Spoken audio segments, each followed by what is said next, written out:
folks, good evening everyone,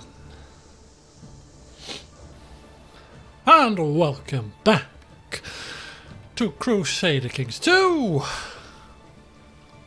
with the Game of Thrones mod, of course. How are we all this fine Sunday evening? Very nice indeed. Mild, sunny. It's been a lovely week. The week ahead is going to be the same as well. Fantastic weather we are being treated to here in the good old UK. Who won?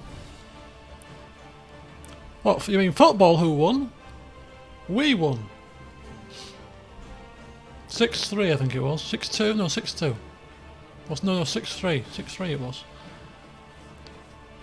I scored 3. We played alright, but a couple of sloppy goals, I have to say, from fellow teammates, making blunders. But what can you do? So the weekend has been good. I went to Birmingham yesterday for Games Expo, which is basically, you know, a tabletop board gaming convention. It was huge. It was in the Birmingham NEC. It was 3 halls. It was massive. There were thousands of people. It was rammed. At parts you couldn't move down the aisles. Not Birmingham. Yeah, Birmingham. Yeah, down the aisles. It were rammed. You were constantly getting bumped and barged, and oh my god, it was. We got there at like 9:30ish, 9:45, got in, got our passes, and then we started to walk around, looking at the stalls and, you know, whatever else, and we didn't finish until about 3:30. So a good 5 hours of walking, you know, fairy step pace, round the whole entire convention, up and down every aisle. My back was killing me. My ankles were hurting because of my ankles are a bit knackered because of football at the minute. Yeah, I was like, can we just sit down? Can we sit down, please? I'm gonna swear then. I'm a bit knackered. But I did buy a set of dice. Although I'm trying to think where the dice are. I think they're in my coat pocket, actually. And I bought a hit for nothing to do with the dice are good because we're playing Starfinder in a couple of weeks. We're starting a Starfinder campaign. I was looking for a figure, couldn't find a miniature that I wanted, but I bought, and I might go downstairs and show it to you when I have my dinner. I bought another hit flask. I'm starting to get a collection of hit flasks. I bought, and any tabletop gamers will appreciate this, which should be quite a few of you. Well, even if you don't do tabletop, you can appreciate this as maybe RPG players of games such as Pathfinder. But I bought a D20 hit flask. Hit flask with a D20 on it, saying D20. You know, I thought it was quite cool. Let me take my slippers off. Right, I need to put some socks on actually as well. Oh god, I'm not prepared today. So yes, I got a D20 hit flask to add to my Christmas hit flask. I've now got 2 hit flasks, which is the start of the collection. I'm going to now keep my eyes peeled for other hit flasks as well, you know, so that I can add to the growing collection. And you know, so whenever I'm out and about, I want to put some rum into a hit flask. I have more than one to choose from. You know, if I want to go to the cinema, take a hit flask with me. If I go for a hike, take a hit flask with me. If I go out and have a drink into town, I might even take a hit flask then, because their drink prices are astronomical. I might have a nip of rum in between bars to top me up, you know. Ah, yes, in true Yorkshire fashion. Try to save pennies wherever I can. But yeah, so a D20 hit flask, I was quite impressed. And it came also with a couple of stoppers that you can put in like wine bottles and stuff. You know, if you've got like a corked bottle and you take the cork out, you can't put the cork back in. It came with a couple of stoppers and as well. I'm assuming that's what they were for. What else would they be for? I don't know. But yes, so that was the sum of what I bought. Spent £20. 20 of my hard-earned pounds. £5 on the dice, 15 quid on the hit flask. So it was good though. It was good. Lots and lots. It was a tabletop kind of gaming convention, but unlike the one in London, which was much more to do with kind of conflict-style tabletop stuff. You know, your kind of war games. This convention is more board game kind of based, board games, campaign games kind of based. So your party based RPGs, loads of stuff, loads of games out there. There were games. There's a Skyrim RPG game. There's a Fallout one. You know, there's loads. There's a board game for everything. Warhammer, tons of Warhammer stuff. Pathfinders. You know, the starter sets. I think the Pathfinder starter set was, or box set was something ridiculous, like £100. You know, loads of different stuff. Lots of D&D stuff, of course. D&D 5th edition boxes, you know, your battle techs, just tons and tons. It was good. Good fun. Very busy, very tiring, but enjoyable. So that was my Saturday. That was yesterday. And then I got home afterwards and went straight to a friend's house, had some drinks and had some lasagna. So it's been a pretty decent day. And then I went out for breakfast this morning with my mother. Thought, oh, do you know what I've been out on Friday night. I went out all day yesterday, Saturday. Went to the convention. Went to my friend's house yesterday. So I barely saw my mother. So do you know what I thought? Do you know what? I'll take her out so that she can get some fresh air this weekend. So we went out for breakfast this morning. Which was very nice indeed. I had a big full English, 2 eggs, 2 bacon, 2 eggs, sausage, 2 sausage, black pudding, 2 hash browns, tomato, mushrooms and toast, and a mocha. Big plateful, and I ate a lot. There's me trying to convince myself that I don't eat as much anymore. But when needs must, after a night drinking, then needs must. I kind of watched the F1 in bits because I was doing horse racing, which didn't go very well today actually. But so I was watching it in bits. I had Sky Go open. I used to have it open on my 3rd screen, but I only have 2 screens now because I got rid of a screen, so I can't have it open on the 3rd screen anymore. So I just kind of minimised it, maximised it in between the races to see what was going on. And to be honest with you, it looked like a pretty dull race, to be fair. From what I'd seen, I might have missed some action, but you know, Max driving off into the distance, the Mercedes pretty much in their own little dreamlands, very much improved, but nonetheless in clean air, not really doing much as soon as they passed science. So it wasn't that much excitement from what I was seeing. Correct me if I'm wrong, but yeah. So it was a good result, ish, and we'll see if the Mercedes can kick on from there with their upgrades. But anyway, enough about sport weekends. Let's dive into this. We started at 7 so we can have a decent sized session today, and football was early, so I thought, you know what, let's get dived in here. Let's dive in at 7 and see if we can play out the rest of Edric the Spider's reign. If he dies, depending on the timing of it, we may end the session prematurely to take in the new Lord, which will be this man, which is going to be a catastrophe, to be honest with you. But anyway, I've had no opportunity to do any preparation, so we shall prepare together. So in the last session, we ended with the king taking the reach from the dumb child who is on the throne because we orchestrated the end of Raymond the Much Beloved, who was Lord Paramount of the Reach and the Stormlands. We killed him, arranged for his death. We weren't even planning to do so, but by hook or by crook it happened. And let's put this little urchin on the throne of both of these lands. And the king clearly thought, this kid is not capable of looking after 2 Lord Paramounts. So we better take it away from him, the Stormlands, and give it to a Stormland Lord who will, you know, be best placed to oversee the Stormlands, make sure there is no drama, make sure the taxes are paid and the people are happy. So naturally, we'll give it to the Lord of Cape Wrath, the place that is constantly in turmoil in the Stormlands, and always has been. No, let's not give it to the Topcliffs, who have reigned with much peace and prosperity for many a year. You know, no, let's not do that. Nah. What about other families in here? You know, The Errol's have been here a long time. They've been pretty, well, semi-peaceful. Yeah, no, let's not give it to them. Let's give it to Cape Wrath. That's a grand idea. To a drunken man. Let's give it to a drunken man. That'll be a laugh. Well done. Well done, King Rogar. Your card is marked, sir.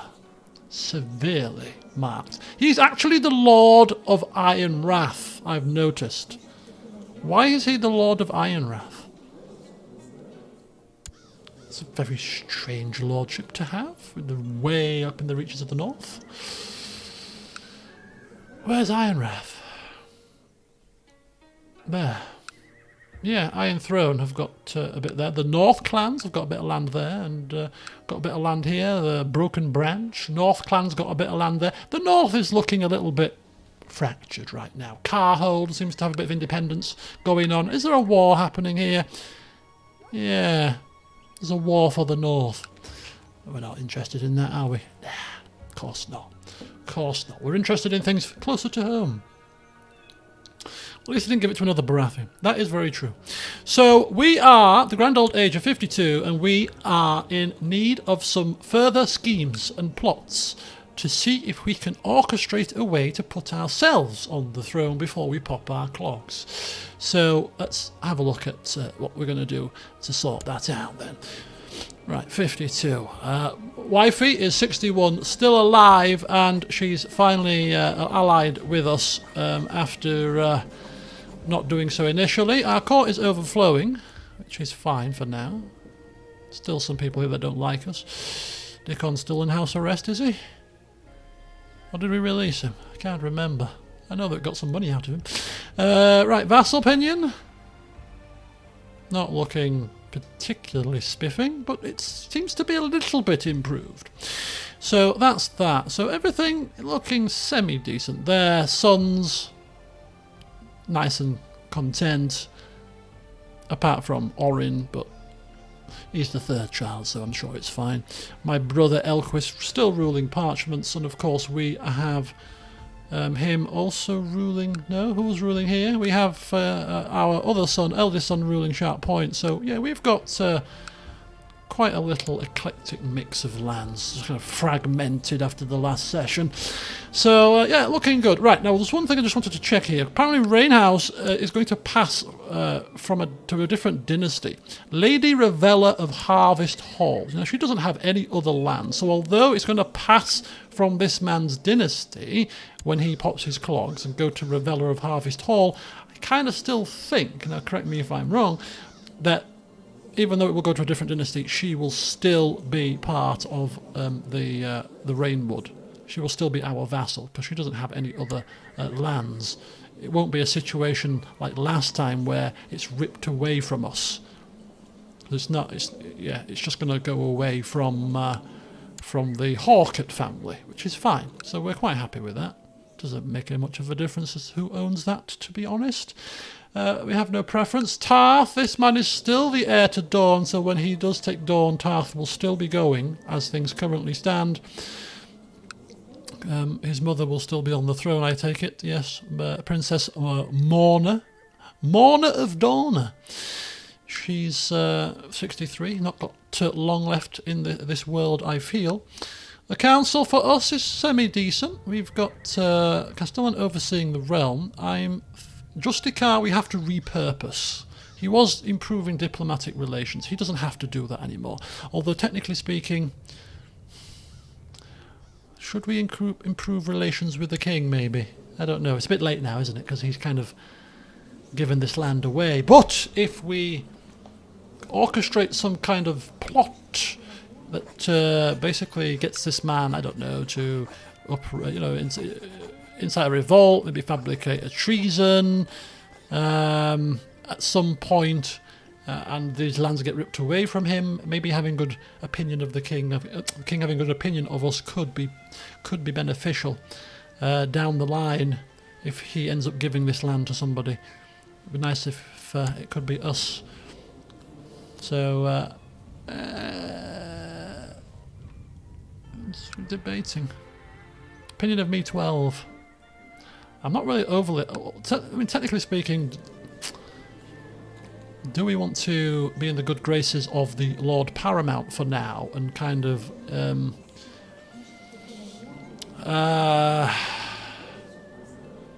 butter him up so he puts us on the council? I'll play that by ear. We'll think of that. But I think we need to use this just to go wisely. Master at Arms, training troops, that's fine. Collecting taxes. Building a spy network in High Garden. Not anymore. We're going to scheme for now and then repurpose you as and when we need to. And everybody else is doing things fine. Right. My son Cameron is my regent. That's still fine. Bodyguard, we are missing one for now. We're quite happy with that. We're quite happy with that. Our council is fine. Liege's council, very, very loyal. Very loyal. Let's take a look at who's on the council. So this is a new council now. The Council of the Stormlands. So we have Lord Treasurer, who is Terence, the Lord of Tudbury Hall. Not bad. Not bad. Septon is the Septon, of course. The Justicar is Monfrid of Weeping Town, who is a lord that is within Cape Wrath. Kind of jobs for the boys type of situation, I think there. Fortunately there. Master at Arms is Simon, who is just some random guy. Sir Simon. Okay, so he's got a lot of his mates and loyal subjects around him, hasn't he? Edwin, the Master of Turtlemont, is the advisor. Spy Master Eleanor, Lady of the Stormlands. That must be his wife. No, it's not. Lady of the Stormlands. Lady Eleanor? Who is she? She is a child. She's the oldest child, the eldest rather child, and Spy Master. Okay.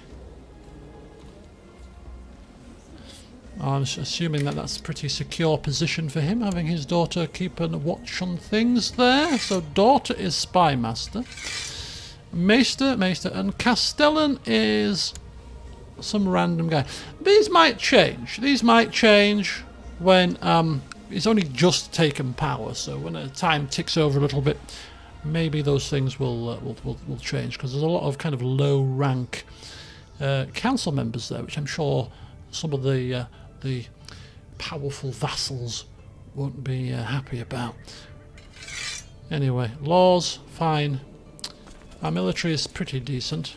Our intrigue, of course, is exemplary, and we are looking to... why am I in this plot? To kill Beverly. Did I choose to join this plot? I don't recall it. Anyway, we've got one prisoner, who is Beverly, 2 threats. Elquist, my brother, been a little bit of a pain. Factions. So factions in the Kingdom of the Stormlands. We haven't got any factions at the moment. We can start factions if we wish. Again,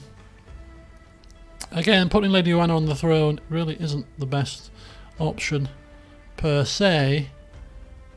But then it is, in a certain respect, because I still feel that if we were to get a faction to get her on the throne, at least then the throne would pass to Brindamere. So I still think it's a viable strategy. Nobody's going to join it, is the only issue. But I still do think it's a viable strategy. I mean, she's very old, but we'll see if anybody joins. I mean, just with us alone, it's 33% power, so... you know, a couple of favours. We'll see what happens there. I mean, the council is loyal. His vassals are loyal, I think. I can't remember. His vassals are pretty loyal, aren't they, from what I could recall? Yeah. Can't see them doing anything too fruity, I'm afraid, but we'll see.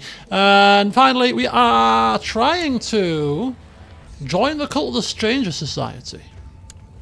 We put our feelers out on that one, but we'll see. So, We have to let time tick over, but we can't fabricate a claim on the kingdom or the Lord Paramount seat anymore. But that might come back to us once we have let time tick over. Right, 3 weak claims. Not interested in any of them.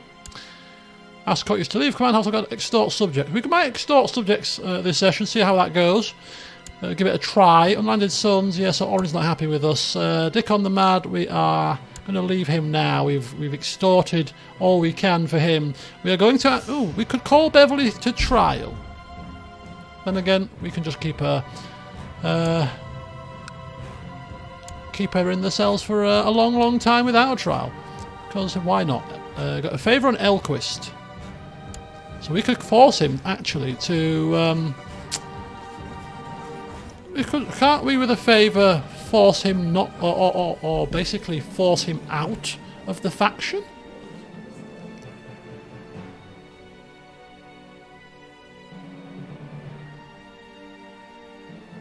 No, apparently not. I thought you could... force him to... Oh, is he not in a faction?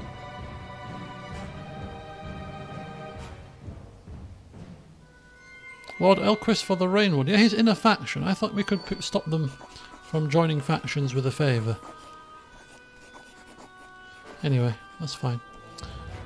Okay, so there you go. I don't think there's anything for us to do. And just let a bit of time tick over, see what happens, and then let the plots and schemes start. But for now... They've got the Stormlands. I can't see an easy way in at the minute. I think our first goal should be ambition. Or we've got build a war chest. I think we should want to become the spy master again.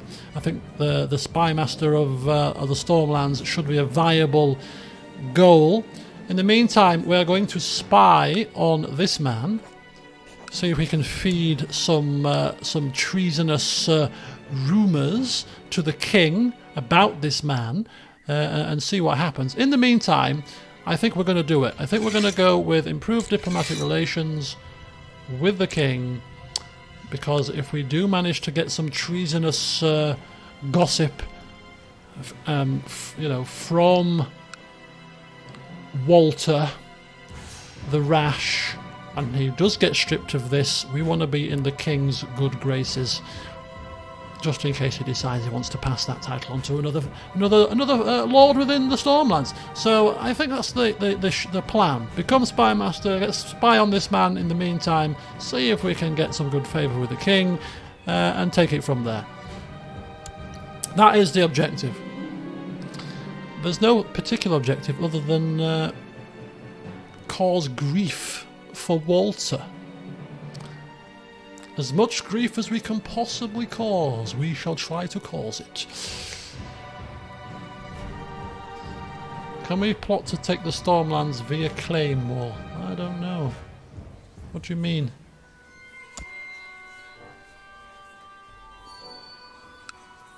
Okay, we're spying on Walter the Rash.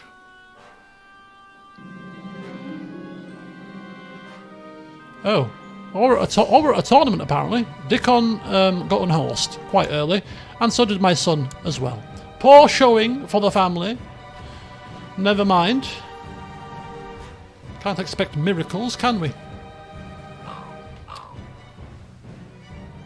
I have learned that there are certain factions within the realm working to undermine my rule. If you are involved or planning to become so, I trust that your complicity in these matters ends now.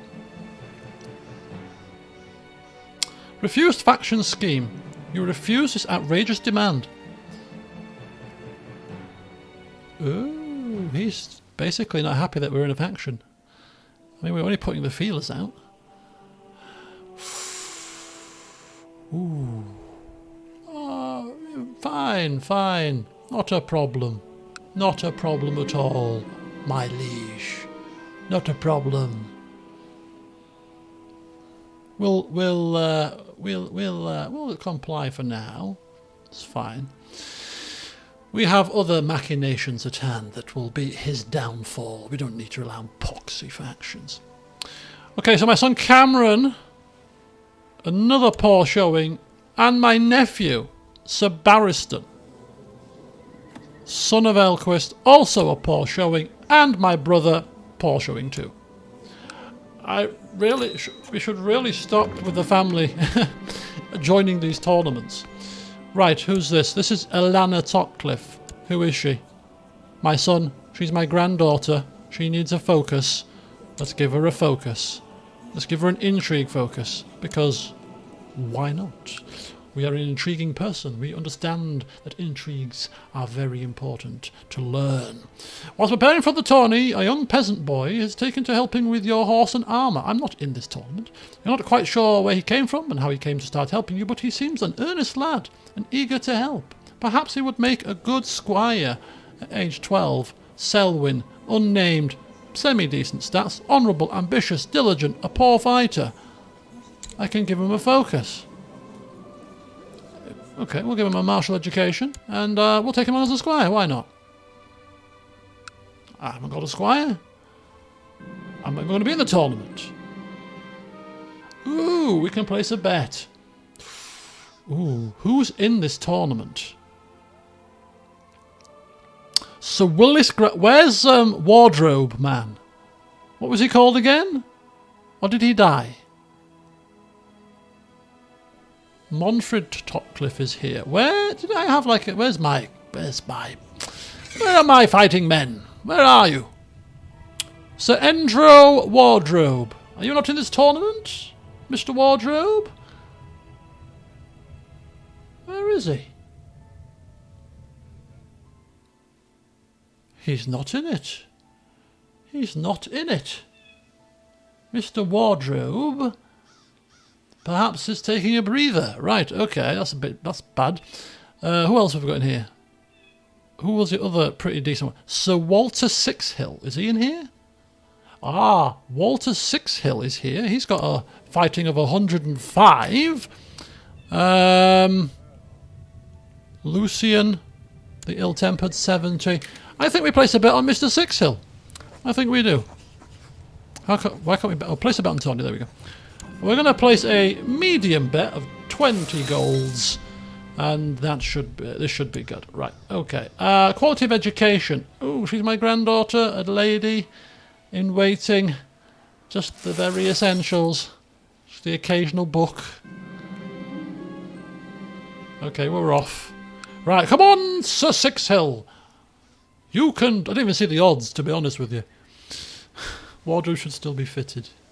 I just realised it was a pun. My nephew Sir Monfred was paired with Sir Lyle Thorne. After many tilts, Sir Monfred was eventually unhorsed, leaving Sir Lyle to be declared the winner. I'm going to try to invite anybody to court that we possibly can. We're in need of a bodyguard. Unlucky, my dear nephew. Better luck next time. Oh, Sir Sixhill! Aha! Walter wins! Let's not get excited. Let's not get excited just yet. He's just won one round.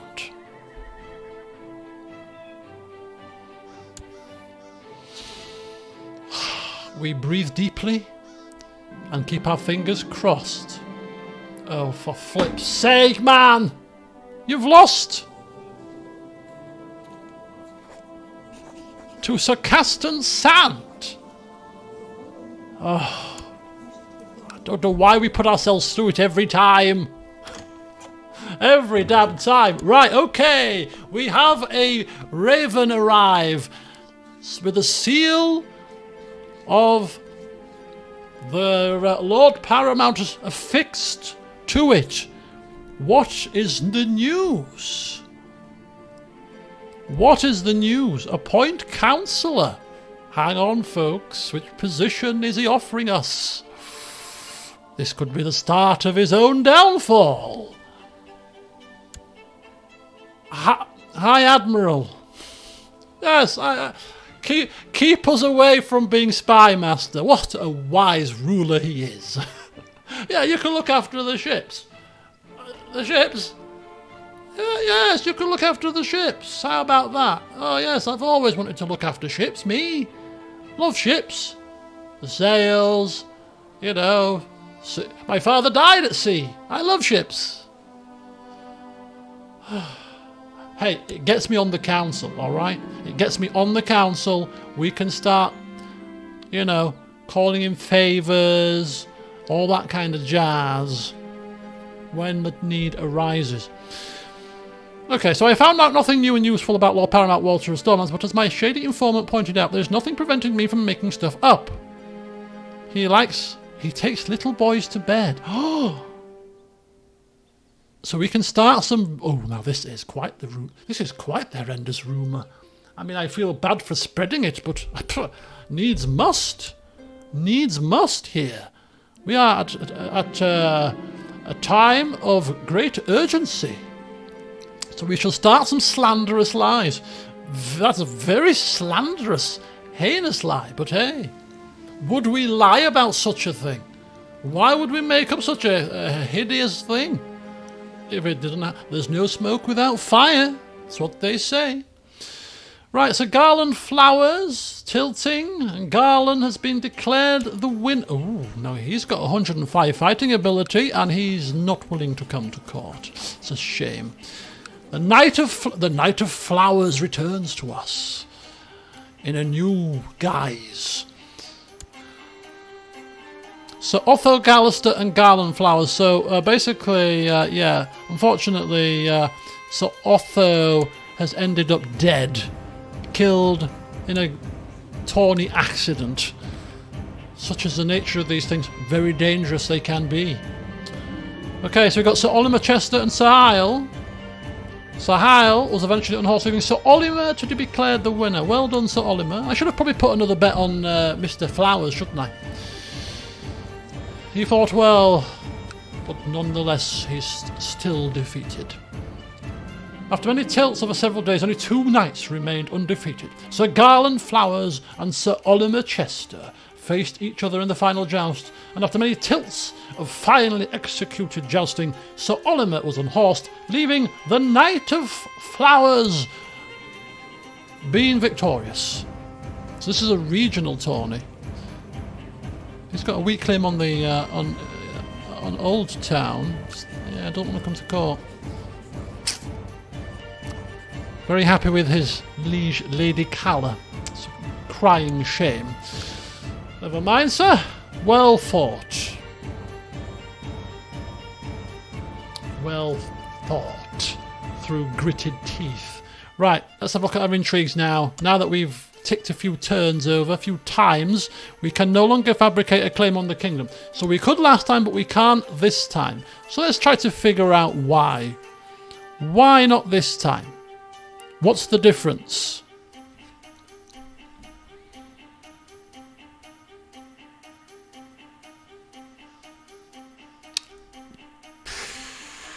I don't know. What? I can never read these things. One of these must be true. I own the traditional capital province. So that would be Storm's End, right?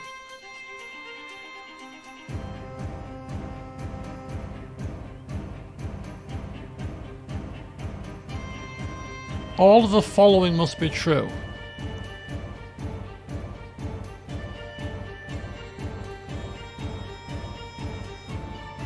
I don't understand it. If you can read that and understand why we can't do it this time, you're a better person than me. I think if we were, I don't know, different religion, previous holder of the Stormland was of a house Topcliffe.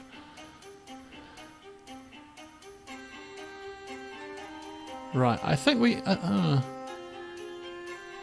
so I think we would need to have Storm's End, which would be kind of interesting because Brindamere would get Storm's End, right? So Brindamere would have that. So he would own the traditional capital. I'm assuming that's a traditional capital.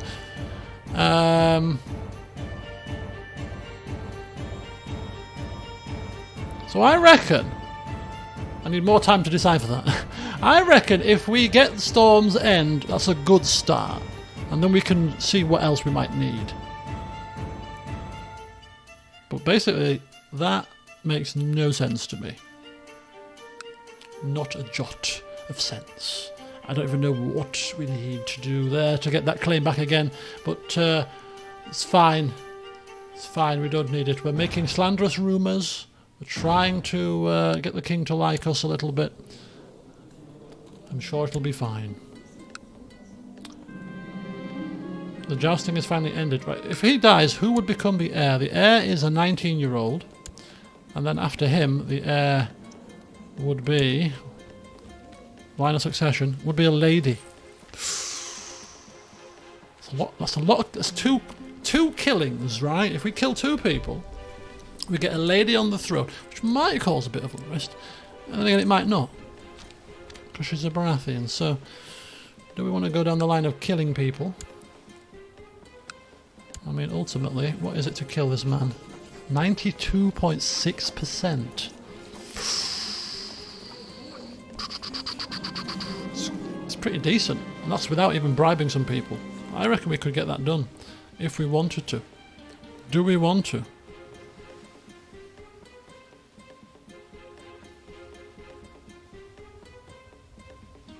I will be seen as a tyrant. Oh, very well. I am giving him the castle. I promised to arrange it. Dickon will expect... I can tell him I'm promised to arrange it. I mentioned the wall. Sir Dickon's opinion of Lord Edric changed from -30, denied title. It is customary to bestow castles upon your kinsman. If you refuse Dickon's request, he may reform the realm and you will be seen as a tyrant. Or I give it to somebody else. Sir Andron the Unready. Commander of... Why would I do that? Why? No. You idiot. You damn fool. Go to the wall. Go to the wall, man! Oh. Oh dear. I've become a tyrant. I've become a tyrant. Okay. Why? Because I didn't give you a castle? That seems a bit ridiculous. A man that's tried to kill me and has been imprisoned wanted a title and I said no and therefore I'm a tyrant? Okay. I see the logic in that. I see it clear as day. Right, we've got a war for the Reach. Lady Jane of the Reach has declared Lady Jane's claim on the Reach War. Pouncing on an innocent child. How do... well... some people. Predators. Predators. Oh dear! Oh dear, Sir Dickon. Right, let's have a look at this, Sir Dickon. Your rival, Sir Dickon, has fallen foul of the faith, it seems, as he has been called by the High Septon to King's Landing to face judgment for his alleged sins. Oh, in desperation, Dickon begs me for help and protection. Huh? You... really? You've just spread word and called me a tyrant, you idiot. You will answer to the faith. Now! I will slit your throat. So Dumbledore Topcliffe has arrived at my court. His wife is dead. Part of the Warrior's Sons. Has he got a... why is he... the Warrior's Sons? He's part of a... disinherited. What happened to Dumbledore? What happened to him? I thought we matrilineally married him off to somebody who's clearly must have died now. But then it doesn't say, you know, wife dead. It's just currently wife blank. My brother. What happened to him? What did my father do to him? He's in it's a holy order? The Warrior's Sons. Yeah, these kids must be of House Belmore, right? Because he was married to a Belmore person, so he's found his calling, joined a holy order, but then he's come back to us somehow. Can we make him a bodyguard? Oh, he's not invited to court. He's come to court. He's come to court, has he not? Brother, brother, wherefore art thou? Oh, I don't know what's happening here. Dear Edric, I would like to invite you to join me for a small gathering of friends. Oh, this is Elquist. To dine and drink and forget about the world outside for a little while. Please be prepared to reserve a few days for this in case we get truly into the spirit of pursuit. Of course! Let's go for some... oh, my brother wants to carouse. Well, fine. He hates my guts. That's a good point, to be fair. Who is this? Oh, Ariane Topcliffe getting married to the Lord of Red Watch. Okay. Was this for an alliance? I don't know. Do we have an alliance with you, sir? Lord Thurgood of the Red Watch?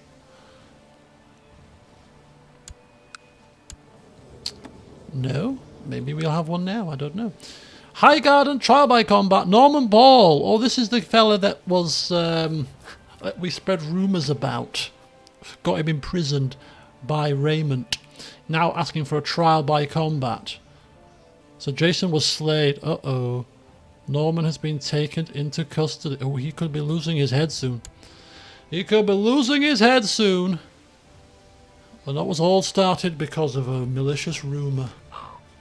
Isn't it a bugger when that happens?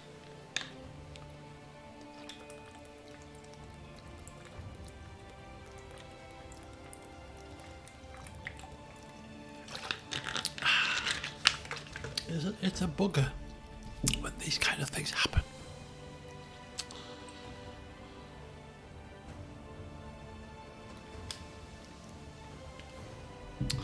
So, let's take a look at this. Okay, so it's not close enough of a family member to get an alliance, unfortunately. Never mind. Never mind. What's the plan for the week ahead? Quiet week this week. Wednesday. Probably streaming tomorrow. I don't have any plans at the moment. Tuesday football. Wednesday I'm doing... Oh yeah, Wednesday I'm off out. A colleague is coming up from Portsmouth. So we're going out into town for a meal and a couple of drinks. So that's Wednesday evening. Thursday football. Friday, usual, going to my friend's house after work. Saturday I'm off to Manchester to meet a colleague for drinks and lunch. So that's my week. Plans so far. No, let's keep spying on the man. Right, you have an idea, Ambrister. Do speak it up. Speak it up. Speak it up. We don't have to let Brindamere become head of the top cliffs as we are a cruel man. We could have him removed. Yeah, we did think about this before, but I think given that we actually like our son, I don't think we're going to sort of have him removed. We're not that cruel. I mean, we're classed as a tyrant now as well, I suppose, but we're not really. I'm not counting that as being a true tyrant. I think this is a bit much just because we said no to a man who wanted to take one of our titles away from us. Right. So he's basically given the trident away, and probably with it, maybe Iron Wrath as well? No? We'll check a look at this in a second. So basically, yes, Christopher Vance is the new Lord Paramount of the Trident. So we have a new Trident man, Mr. Vance of the Trident, who has the Lordship of Wayfarer's Rest, High Lordship of Wayfarer's Rest, and he is the Lord Paramount of the Trident now. Okay, very good indeed. How interesting, yes. The King divvying up these Lord Paramounts, giving them to people, of course, who are, you know, well-deserved receivers of the... Yeah, my foot. Right, who's this? Daladari? Who are these people? Yes, go away. We care not. The king is losing his war currently. That won't last. That won't last. Okay. So we're working on the king. We should probably start swaying too. Let's try and sway the king. We've got our Justicar working on him. So we'll sway him. Our Justicar will work on him. We're spying on him.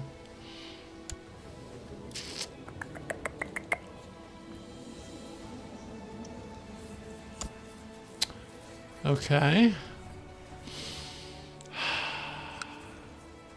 Kind of tempted. I mean, we're a scheming so-and-so. Kind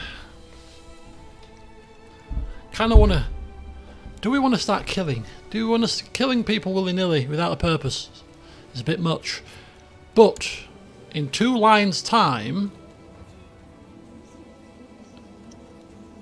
he's not got a son yet, so both of these people die in hideous accidents. We got a woman in charge, and that opens up some possibilities because people will be less, happy with a woman in charge.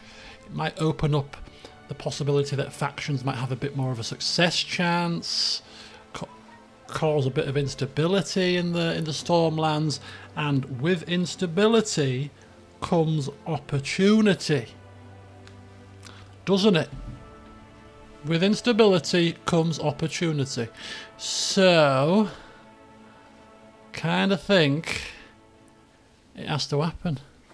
There's no other way about it. We're on the council as well now. Not the spy master, but we're on the council. We're on the Liege's council. We're down as being loyal. Oh, how such a guise. We are playing a good game here. Oh, yes, we're completely loyal. Completely loyal as you could ever wish for. So we have to be very careful if we do want to plot to kill this man, because we don't want anybody revealing this plot. So we're going to see what we've got open to us here.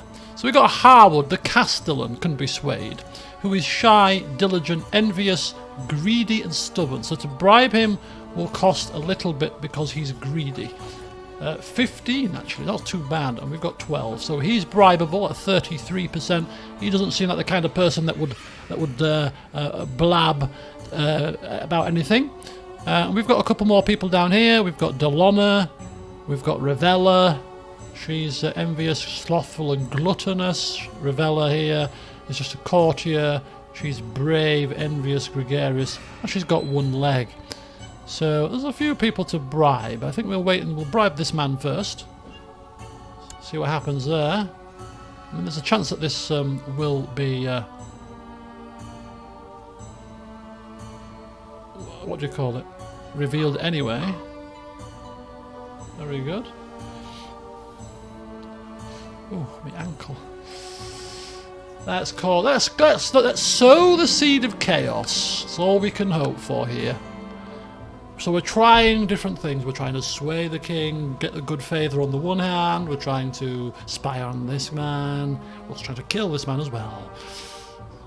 So one of these things will happen. I'm telling you. One of these things will happen.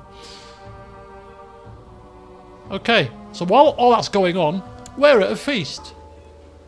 Don't know what you're talking about. What do you mean trying to kill you? I'm here enjoying a feast. Think I've got time to eat and kill at the same time? Don't be silly. Recently I've noticed the pitiful state of my son, Lord No, this is the son that we really like. Call for a physician at once. Right, let's extort the subject. Let's give it a try. We've never tried it yet. Yes, we're already classed as a tyrant. So let's see what happens if we extort money here. So the money for that war chest is not going... or the money to murder a man is not going to raise itself. You decided to take matters into your own hands to see that the chest gets filled to the brim with donations from your loyal subjects. We can tax the peasants, which gets us more tyranny. 56 gold from the peasants. We can take it from a... Excuse me, I'm getting messages left, right and centre here. We can take it from a wealthy person. Peasants or the wealthy. We could claim to be the resident Robin Hood. Steal from the rich to give to the poor. She's got more money than us. We're poor. Who is she? She's the wife of one of my commanders. They've got 203 gold. You should pay a tax for losing the tournament and costing me gold. I'm taxing your wife for this money to recoup my betting loss for your incompetence. How about that? My tyranny knows no bounds, apparently. Right, even though you've explained in detail to Eleonora that this clearly is about, your husband's incompetence, she still does not understand why you are plundering her mansion. Plundering's a harsh word. I don't think we plundered. We didn't kick the doors down and raid the chest. She handed it over willingly after we'd coerced her. She's not having any of it. We become bitter rivals. And it basically upsets her entire dynasty of 23 living members. Oh, God. Oh, dearie me. Right, now we're going to put that money to good use and start inviting some bribable people to my plot here. Keep an eye on the factions. Being a tyrant might persuade others to join against you. Just one more thing for us to worry about. Don't worry, we've got it under control. We've got it under control. Right, invite to plot? No. Okay, send a gift of 15 gold. And then invite you to plot. Yes, come hither. Come hither, come hither, come hither. Right. Let's see what that does for our plot power.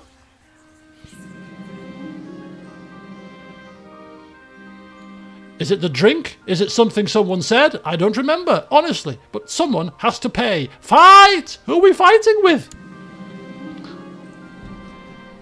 I'm having a fight with my brother. Lord Elquist put up a good fight in spite of being just as inebriated as I. After a while we were both exhausted and had to call it a draw. Who's injured? I'm not injured. I'm beaten up, but I'm not injured. What about Elquist? Elquist is severely injured and has got one hand. We've chopped his hand off. I think we've chopped our brother's hand off. As you do in a drunken brawl. You want my lands? I heard you were in a faction against me. Have that. We've chopped our brother's hand off. He'll never forgive us for this. Kidnapped a relative, put a kid in the oubliette, and now I've chopped his hand off. What in the hell? Okay, there you go. Just a regular party in the top cliff, in the realms of the top cliffs. Oh, Jesus.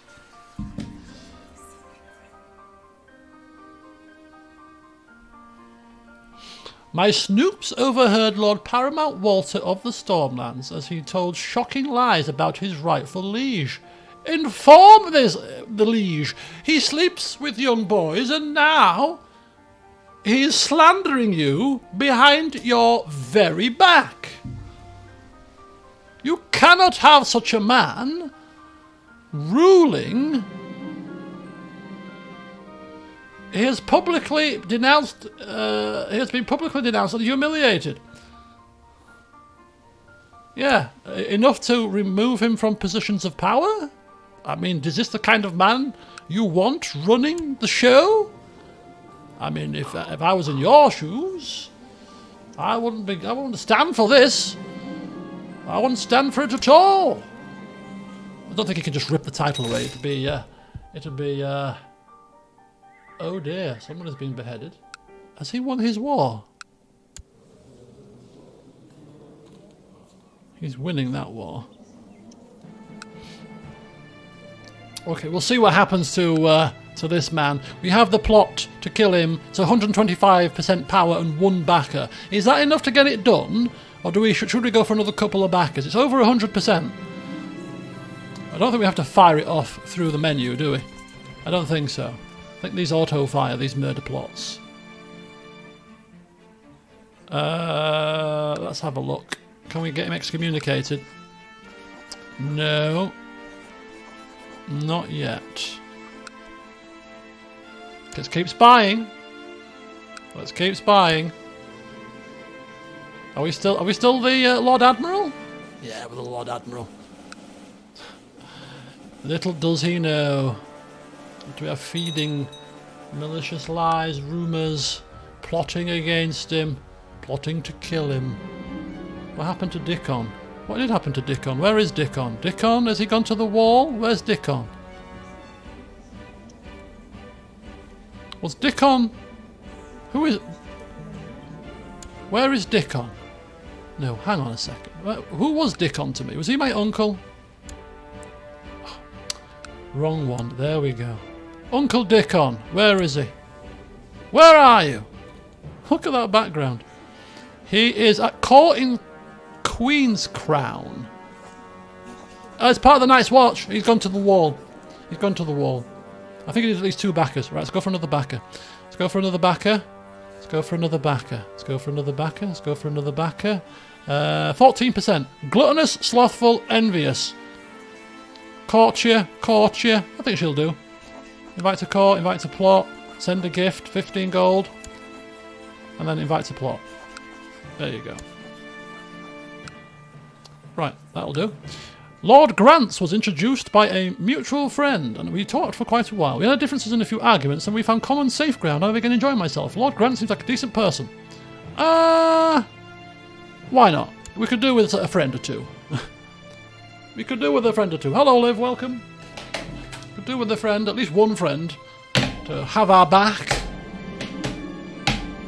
People are trying to kill my son. Don't worry, son. If I find out who they are, they were in big trouble. They would be in big trouble. Kill Elquist, kill Beverly, kill Beverly. I don't know why I'm in that. It must be a glitch. What can I possibly do to endear King Rogar to me? I am not particularly experienced in making people like me, but it cannot be that hard. Isn't there a bard mocking him in Amberley? I will teach him how to deal with his enemies. This seems like a bit much, but hey.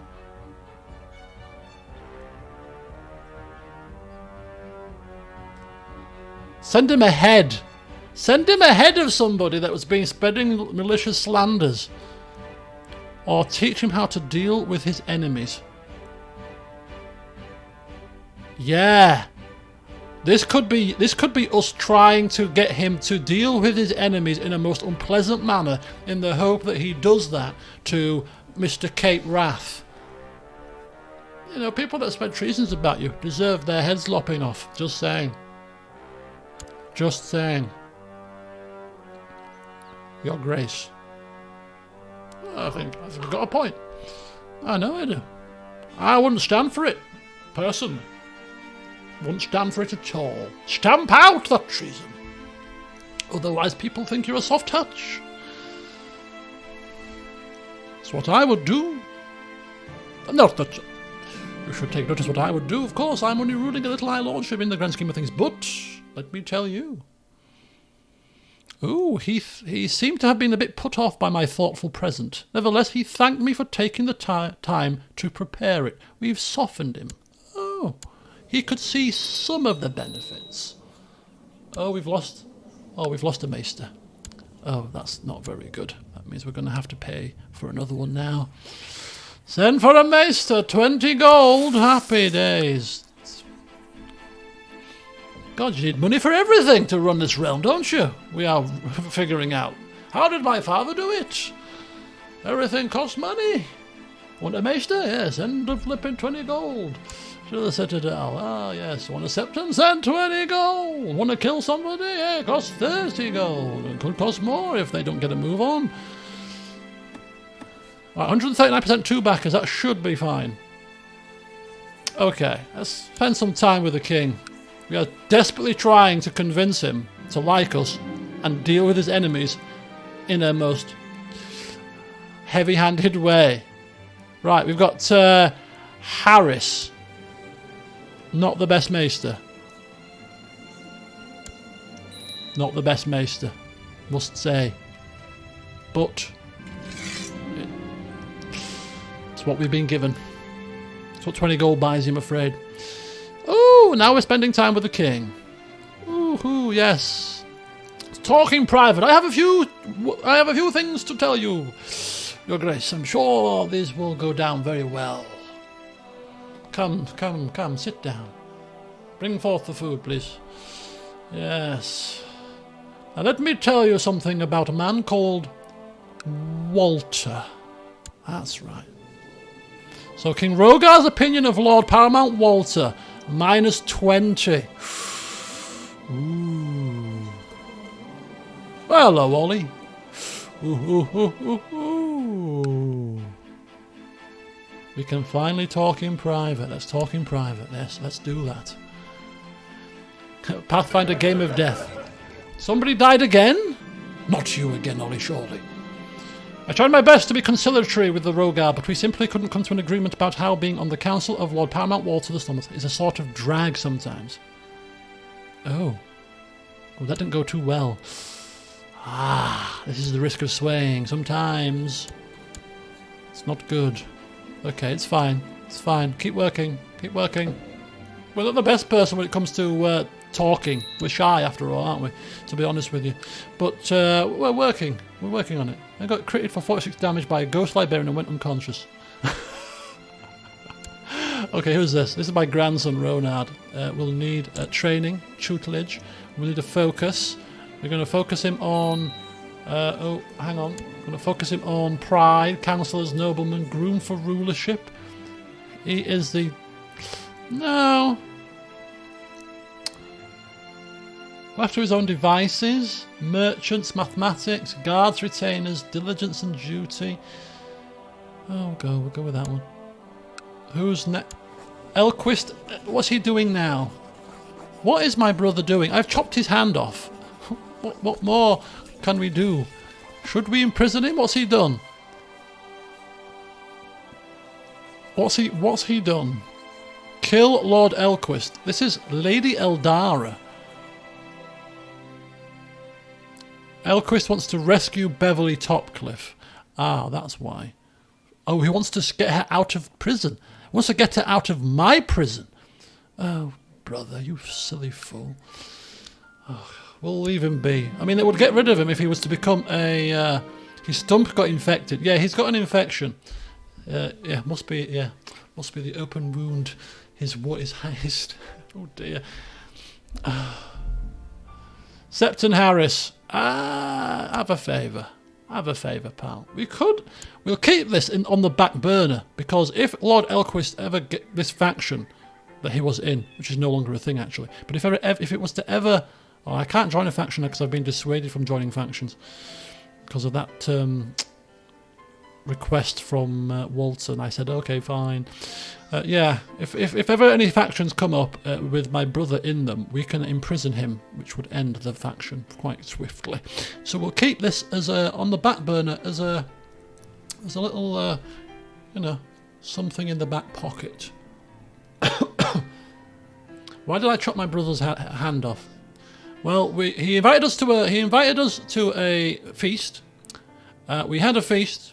We both got drunk, had a fight, and in that fight, his hand got chopped off. As does happen in these things, in feasts occasionally. 1 minute you're enjoying some boar, next minute you've got no hand. It happens all the time, I think. Anyway, clearly a slight problem there for my brother. 53, and we're no closer to the throne. Okay. He's been dealt with. The Iron Throne. The liberation of Cracklaw Point.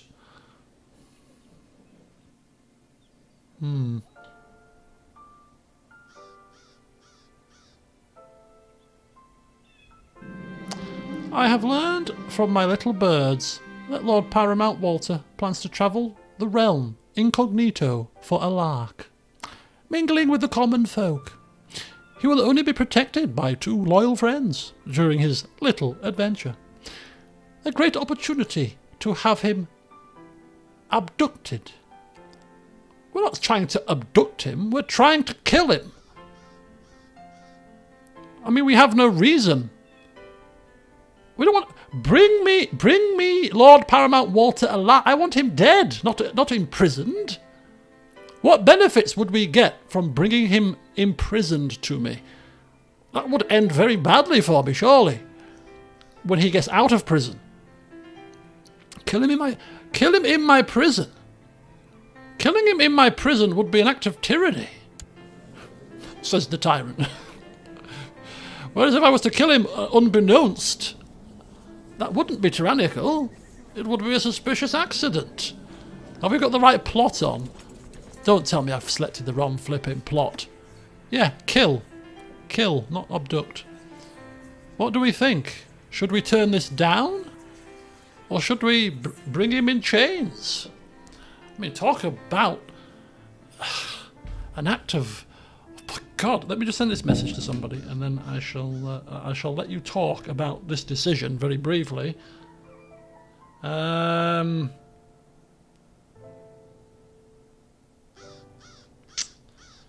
have to decide what we're going to do.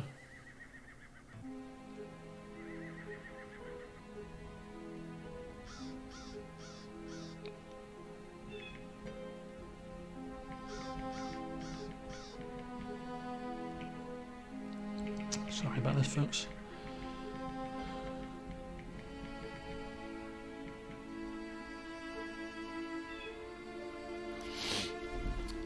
His buddies might ransom him out. Free money. Do it better than having him free.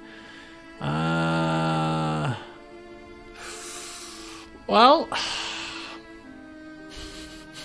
I mean, it would be quite a twist, wouldn't it, to capture your rightful liege, having brought you in chains for no reason other than for our own pleasure.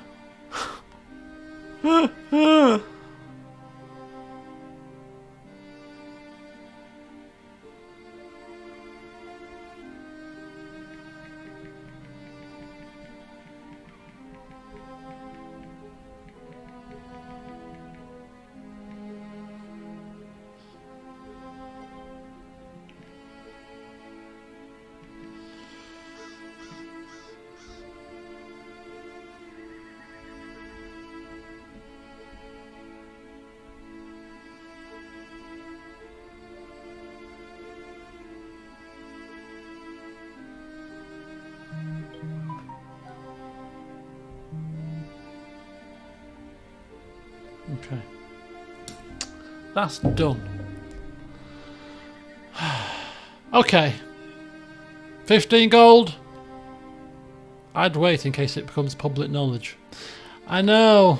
I'm kind of torn because it's not killing. If we just want to kill him simply. But if we don't do this, then it could take a long time for us to kill him. I mean, we are in a rush because we're 53. Okay, we ain't got long left.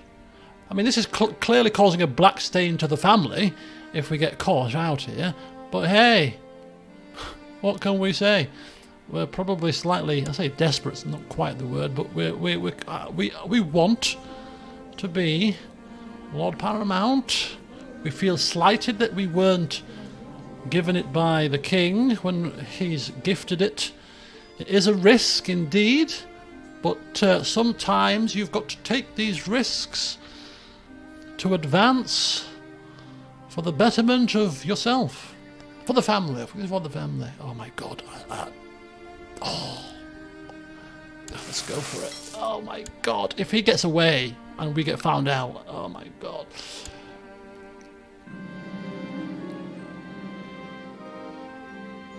Oh, you can't find good help these days. They slew a guard and a servant in the attempt. Oh, I don't think we've been found out.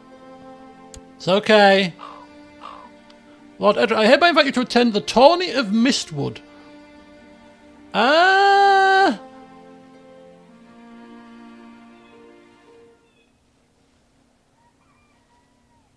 No. No. We can't win a bet at tourneys. So we're going to leave that whilst we're trying to sort out this situation. Still got the murder plot going, because that wasn't a murder option, that was an abduction option. So we're still in for the murder. Auto invite. My charity work is going down a storm, though. My charity work is going down a storm. I'm a very charitable man. Kind of feel like at this point we might have to just invite this lady too and have done with it. She's a Baratheon as well. She could have some links. The one-legged gregarious reveller. The more the merrier. Let's go for it. That's the house words. The more the merrier. This could be the one that tips it over. Oh, we have to actually invite her now. Where is she? Where is she? Ravella, where are you? Oh dear. Oh, don't just look at no Lannister. Oh, she's in the plot now. It's fine. Lannister has just met a suspicious end. The Lady Lannister of the Westerlands, no less. Oh, dearie me. Now Lord Paramount Tybalt II comes into power.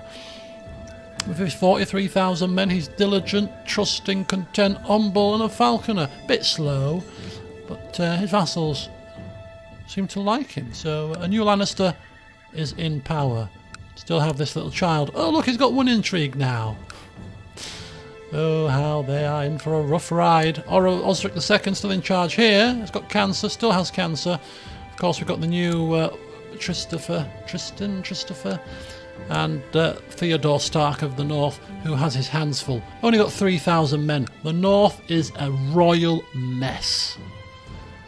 I wouldn't want to be in the North, I tell you that much right now.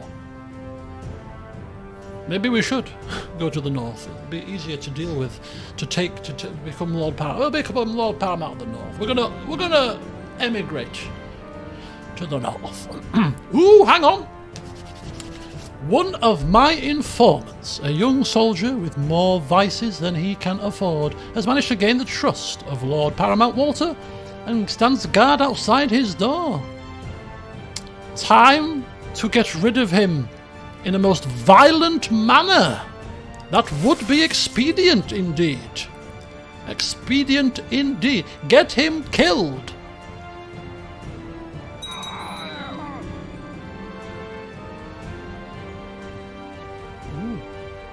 In disguise, I meet up with my friend and we go once again and tie up the loose ends, and a second Lord Paramount joins our list, which is becoming quite illustrious right now, isn't it? Oh. Bye-bye, Walter the Rash. Yes, bye-bye indeed. My liege's council is discontent.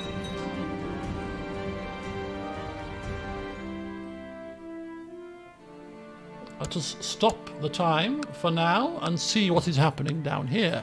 So now in charge is the dashing Gladden, age 20.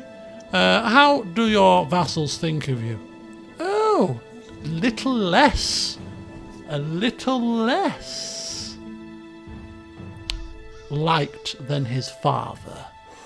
Ooh. And of course we can join factions now because we promised his father, not him, that we wouldn't join factions.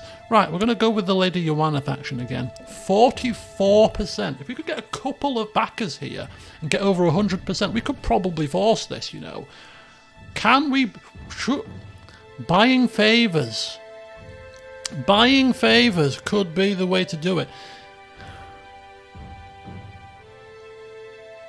We're on the council, right? Can we... If we side with people on the council and get favours in votes...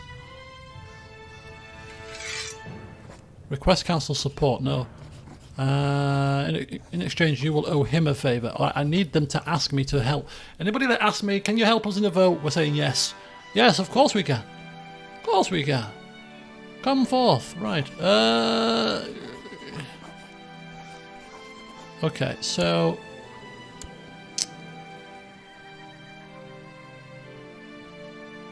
Look at how weak the Stormlands is. Probably the weakest Lord Paramount right now. This is what these idiots are doing to us. They're basically making us a laughing stock. Lady Joanna's the most powerful of the vassals. So Sabara. What about Sabara here?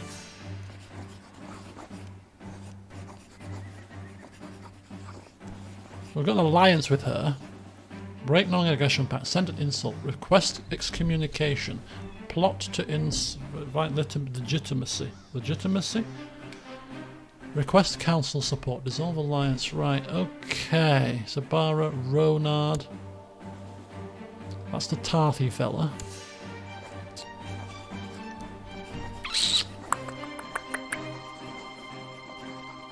Okay, I think we just hang fire for now. Let's have a look at how easy he is to kill. Okay, 67%. A little bit more problematic than his father. Not impossible. potentially. Let's just take a quick look at this one as well. We've got 12% there. Can probably get another little bit there, and there's some more down there, some more there, but it's not looking particularly high. Lots of payments required in this one. Not quite as good. Not quite as good. That one. Still can't fabricate this claim. So we do what we did before. We still do the same. We spy on him, spy on Gladden, spread that, you know, those malicious rumours where we can. Investigate legitimacy.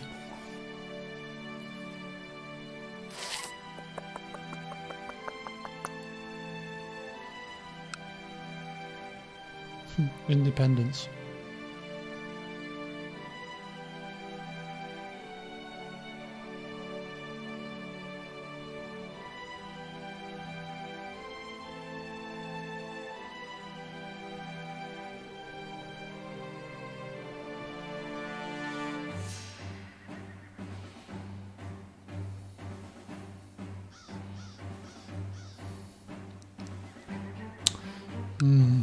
Okay.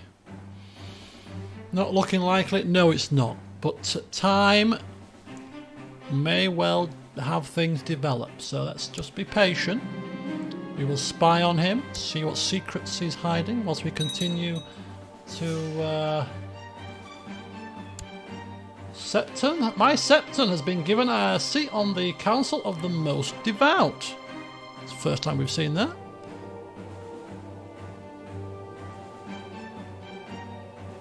How do we see the Most Devout? There we go. Expected next Most Devout. That's our Septon, is it? Yep. So he's come in now. We could make him become the high. We could start funding a campaign, try to make him the high Septon here if we really wanted. Not that fussed, to be honest. Ooh, hang on. Appoint as a commander. Well, we're already the Lord Admiral. Of course I'll be commander. A commander that doesn't command, but I will be a commander in name.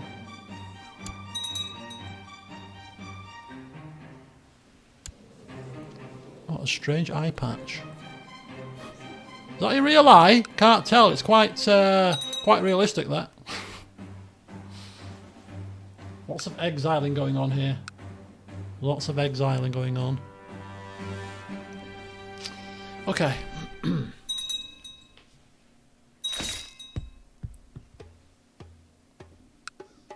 Well, they're going... What is... Sigmund is going crazy here. Well, it's not him going crazy, it's probably his regent going crazy. But nonetheless, cementing that power base of the Reach is not doing as... Well, his council and regent are not doing that bad a job of keeping things in check. He's going to need a lot of help, that kid. He's going to need a lot of help.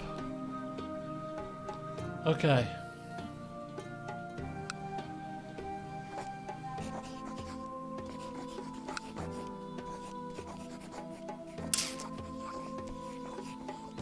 All right. Let's go to the faction screen here. Anybody else joining this faction? 55%. This is just with me and her. 55%.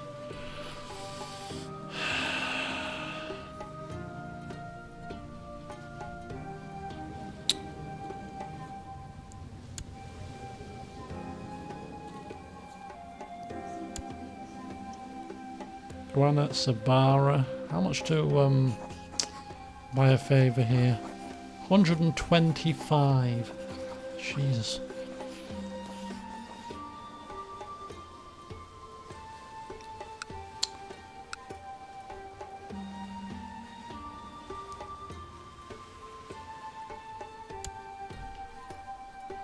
Is Cameron willing to come on board?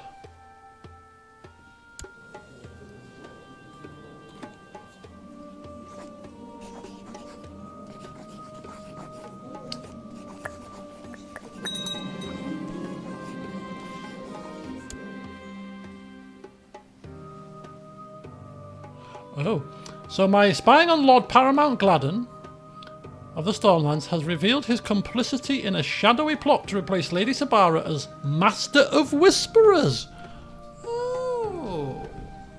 Indeed. Knowledge is power. Plot is revealed. Indeed. Oh dear. Let's see what the king thinks of that. Probably not a right lot, to be honest with you, but hey, we'll tell him.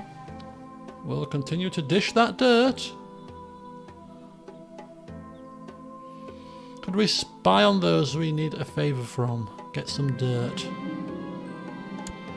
Is that a possible outcome if we find something out about them that we can actually get a favour to keep quiet? I don't think so. Can we? Not sure.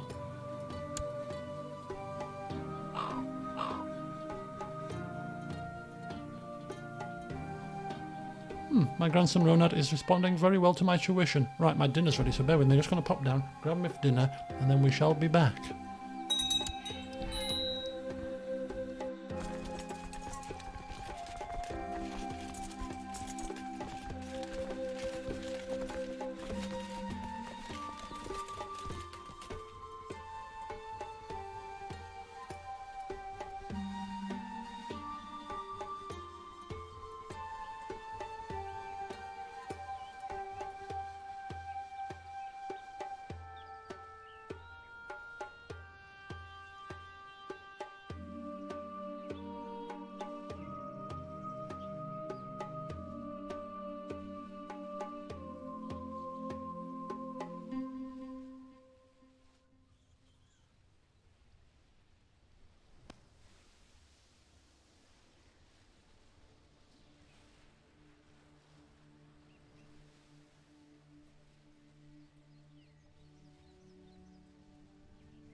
Okay folks, we're back, and it looks like we have, it won't show it here, but we have quite directly, not indirectly, killed our brother, because we chopped his hand off in that drunken brawl at his feast.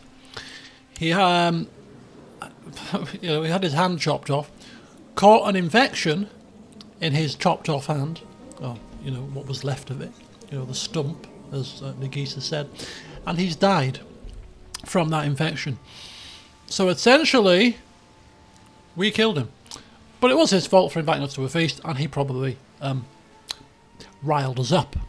So now we have a spare council position, and we're going to bring forth our other son. We could bring this man, but he let us down and we lost money on him, so we were not going to do that. So we're going to bring our other son into the mix as the master at arms.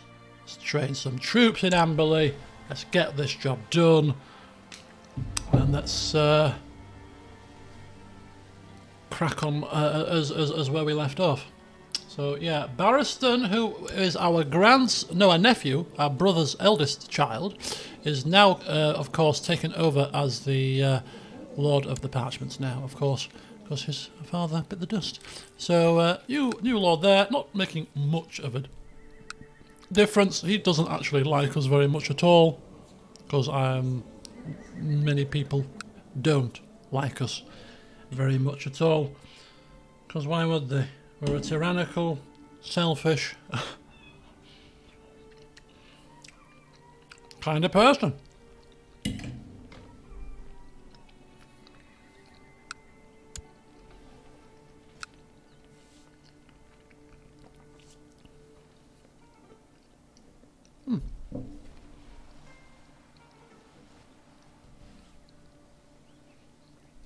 Okay.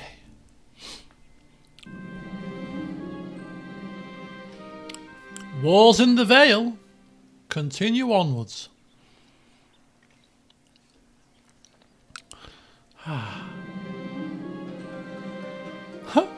We are going to spread malicious rumours about Gladden that he's murdered a childhood friend.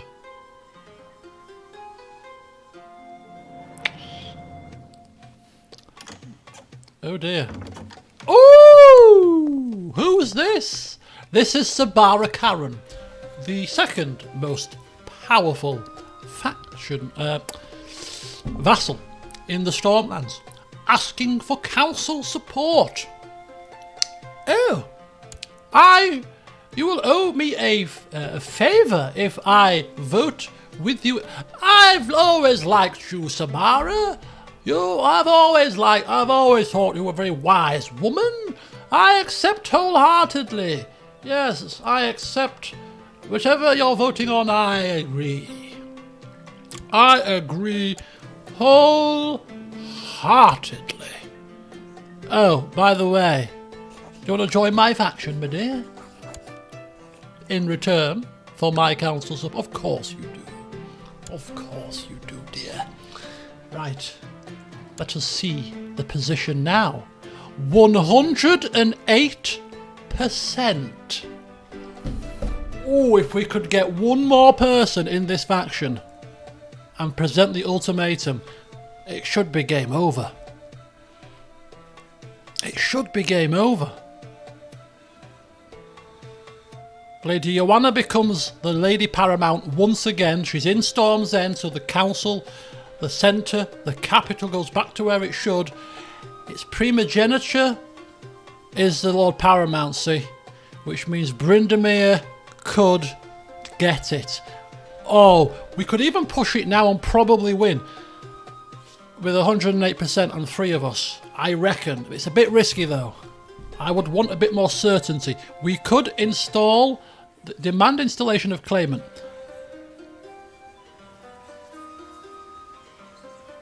Oh, hang on.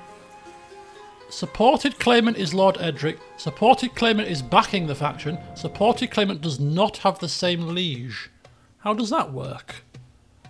How does that work? We can't press it. Initiate a palace coup.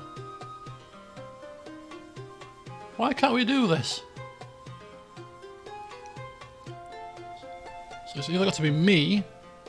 The supported claimant is backing the faction. So she has to back the faction. Oh, back the faction, you stupid woman. It's not difficult, is it? So she's not even backing her own faction. Okay, so we need to buy a favour from her.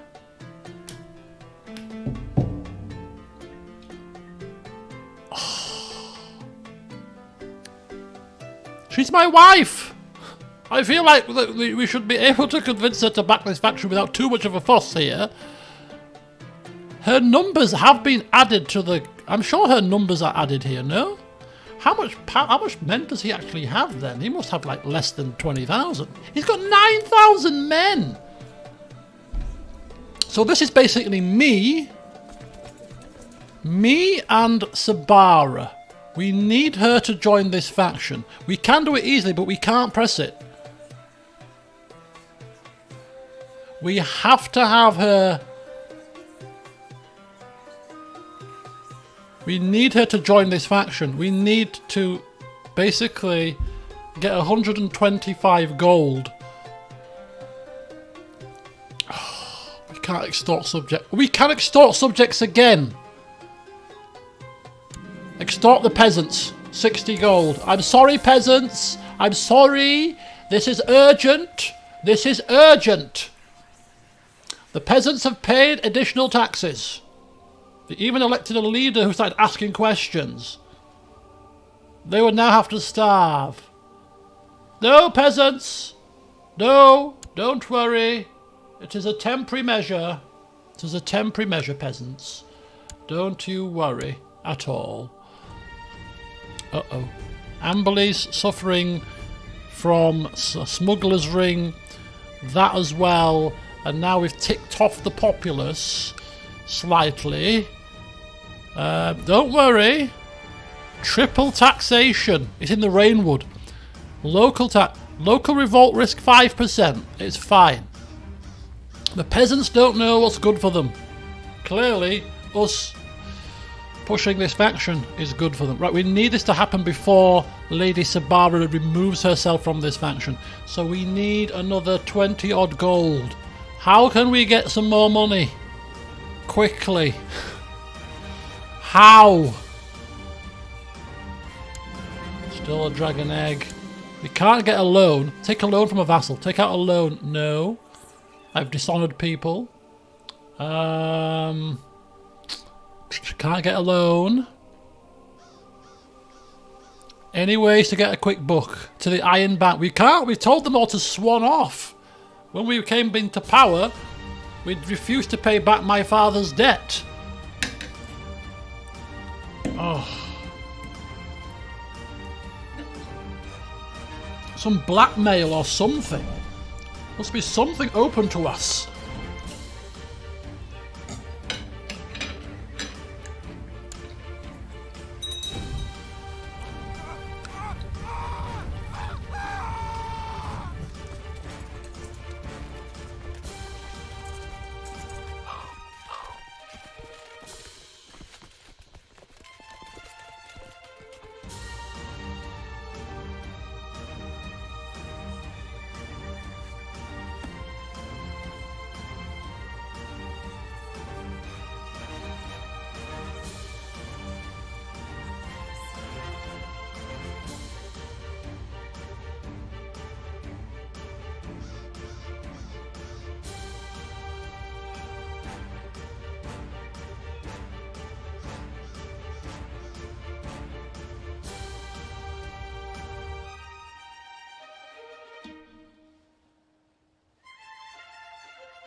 Alrighty ho. So, I was going to say, how on earth have we got the money? But it's from taking the smuggler's ring down, which on the face of it, you'd be like, yeah, hey, we got the money. But of course, as we've just seen, the flipping Lady Sabara has gone from the faction. Literally a split second before we were ready. We'd have got the money, we would have got the wife, we would have had over 150% power, but she's left. Now, she's the most powerful vassal in here, so even if we just get our wife, it'll be still over 100% and we could push it. My only query is, I don't think I want it to be more secure than that. And he's got now 10,000, so he's getting more and more men as time goes on. She's got 7, she's got 8, I've got 5. I could really do with one more, but we ain't going to get one more now, are we? She's left, and now that there's already a vote on the council, there's probably not going to be another vote on the council, so we're kind of a bit scuppered here. So we either pay for a favour, invite our wife. She's already in the faction though, so I don't know if even if we call, if we invite her to this, can she join? Even though I think she can, even though she's a claimant, she can join.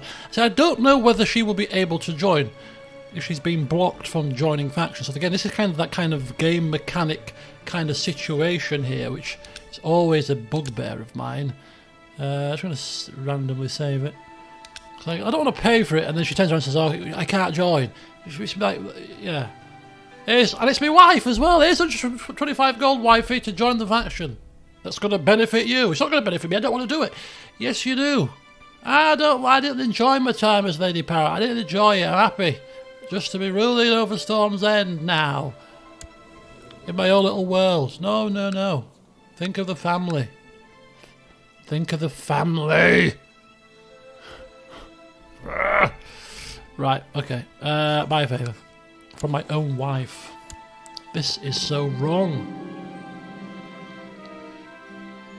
Oh. Oh. I can't afford to do that right now, I'm afraid. Righteous imprisonment. Who is she? I don't care. Imprison this woman. Have you got any money? Oh. Inform the liege right away. Oh, she's let her cowrie fear. This really isn't my concern right now. Aha! Right. Join my faction. Right this instant.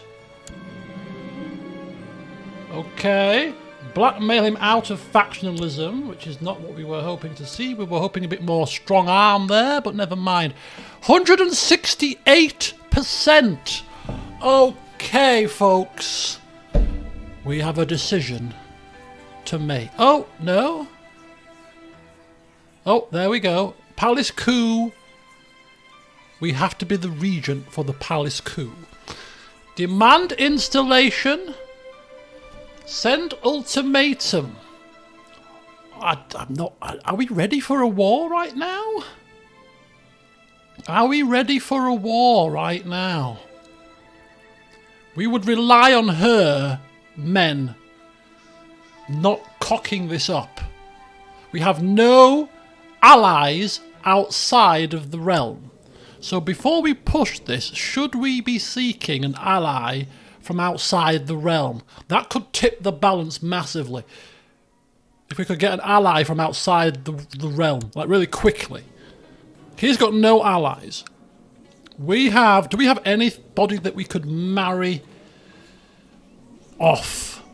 Like a grandchild. Surely a grandchild would get an alliance. We've got male grandchildren. Find me a female grandchild. Find me a female somewhere. Powerful faction. Dawn, maybe? Dawn person? Do you have powerful... Who are you? Who are you? I don't know. We've got links with Dawn. She's got 6,000. She's got unmarried kids. Yeah. How about a betrothal between you and my grandchild? They're not available. Can I not marry them off? Oh, do you know what? I can't because they're not in my court. They're not in my court. Who's in my court? Orin, you're in my court. You've got girls. Lots of good. You've got Ronard. Ronard Topcliffe. What about little Ronard? What about little Ronard? Let's just get our bearings here. This a nice little quick alliance with a powerful vassal somewhere nearby would be quite, you know, would extra 6,000 men to the cause. Needs Cordelia. Arranged betrothal. What about little Ronard? Yes. Would the... No. No non-aggression pact. Is it because it's a grandchild? Oh no, come on. Come on now. Orin, married. Ellen Baratheon. Oh. Okay, so what? So are we saying that grandkids don't broker, are not high enough on the priority list to get a non-aggression pact? Cameron? No. About siblings. Dumbledore. He can't get married. Arranged betrothal? Brother. What about my brother? He's not in my court, is he? Children only give alliances to themselves and the parents, so it's not the grandkids. Right. What about brothers?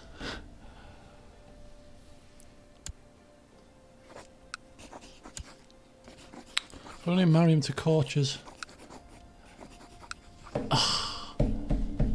Oh no! Come on. If we could get, well, you're not wrong. I don't think you're wrong because we didn't get any alliances from these guys. What about Alana? Alana Topcliffe. What about a betrothal? Arrange a betrothal with, say, Lord of the Dreadfort, who's got two. Just out of interest. Out of interest. Is it doable? Yeah, would result in a non-aggression pact with Lord... Okay, so you can.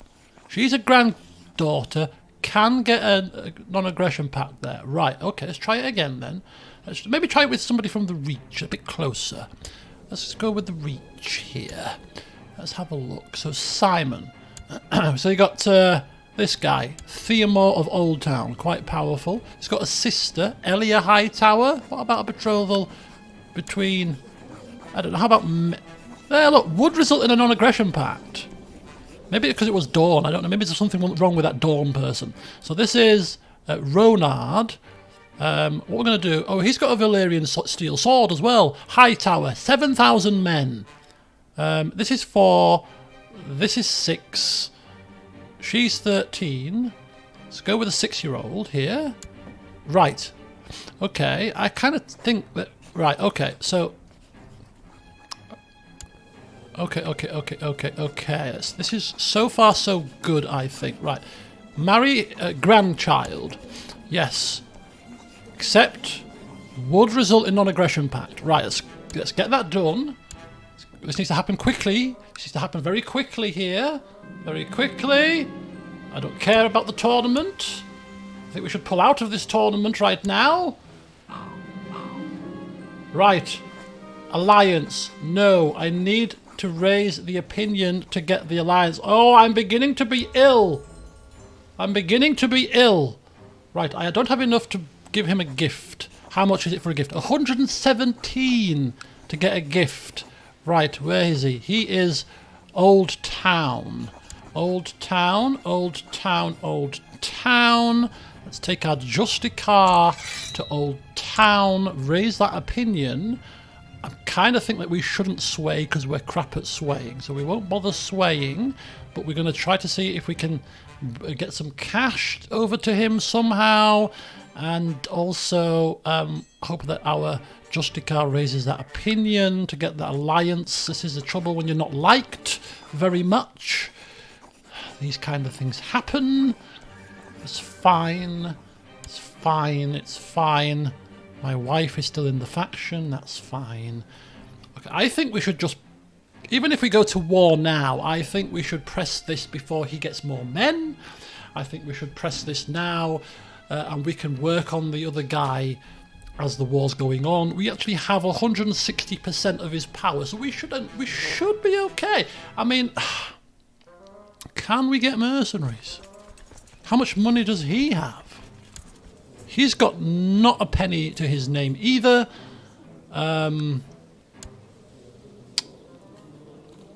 Military, mercenaries. We can't hire any mercenaries, not even the cheapest ones. 20 gold. That's not really what we're wanting here. 1,000 men for 100 gold. Bad AI on both sides.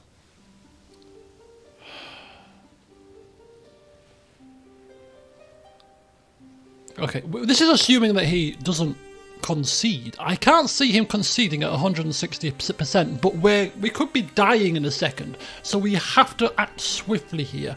So demand installation and see what he says. We'll deal with the consequences later. Oh, God. Perhaps I can place a bet. Oh, I've got pneumonia. Oh, that's fine. No, I'm not placing any bets right now. Woo! He's conceded! Yes! Come on! Be gone with you, Estamont dog!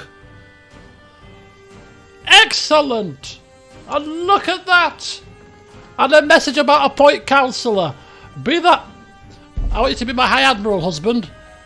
You don't want me to be a spy master? Make sure that nothing else happens that shouldn't do? No, I want you to be my High Admiral.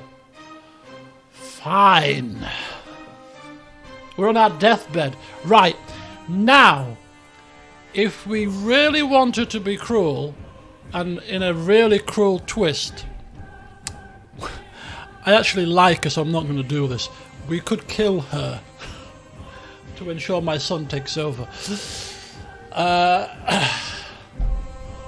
But we like our life, so we won't do that.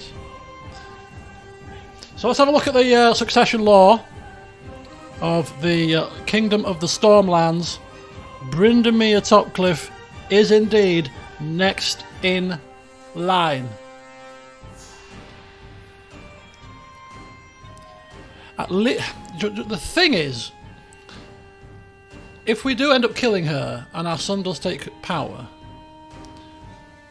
it then gives a claim to then successive kids and stuff. It kind of we've been on the throne with a Topcliffe, and that means that we can start to fabricate claims on the throne with other Topcliffes. Because one of the prerequisites, I think, was, you know, your house has been on the throne of the Stormlands.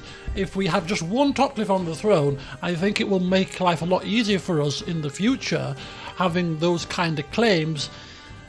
So it makes sense to me. But are we cruel enough to kill our own wife to do that in favour of our son? Oh no, that's quite a decision. I mean, are we guaranteed to be able to kill her? Surely. We could kill her in her sleep. 61%? 61%. I can request a loan. I can request a loan from her. Can you give me some money, wifey? I'm a bit poor. Right, let's see what her vassal opinion is. Her vassal opinion last time was pretty good. Her vassal opinion this time is not very good.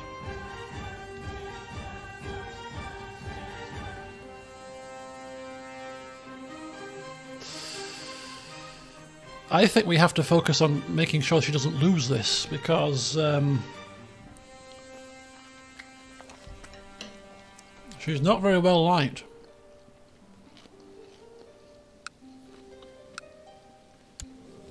She has got 25,000 men, thankfully, though.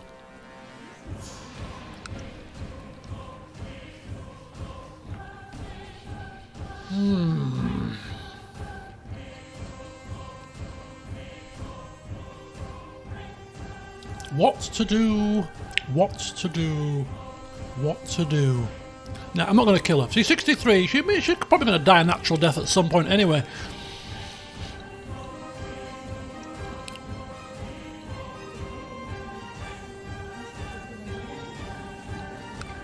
Let's just ride out the initial storm. Okay, I'm running around.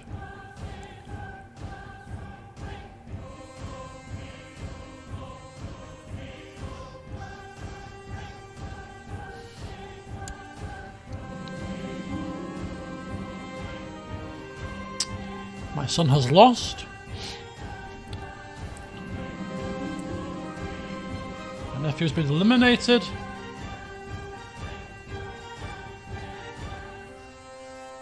Lord Barristan of Parchments can be swayed from... Ask politely. He's not going to be in any factions against me. He's my son. Oh, actually... That was probably my son's face because he's the spy master and not the person that's in the faction. Oh my god, I'm getting chest pains. Almost feel like if we're gonna die, we should just kill our wife. Just take our wife down with us. You're coming with me, love. I'm having a heart attack here. If I'm going, you're going too. Oh no. The end is nigh. We are about to pop our clogs.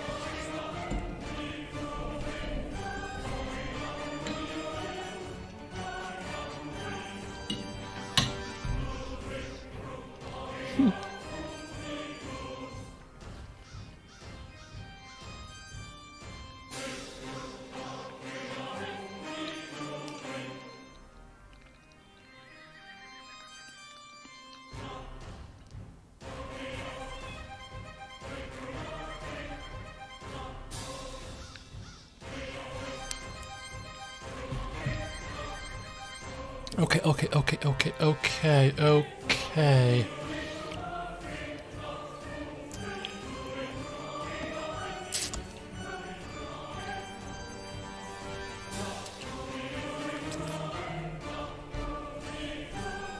Go to the afterlife hand in hand, and with knowledge that the future generations will have an easier time.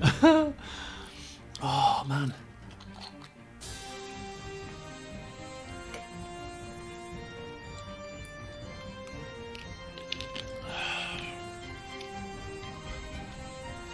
This is me not...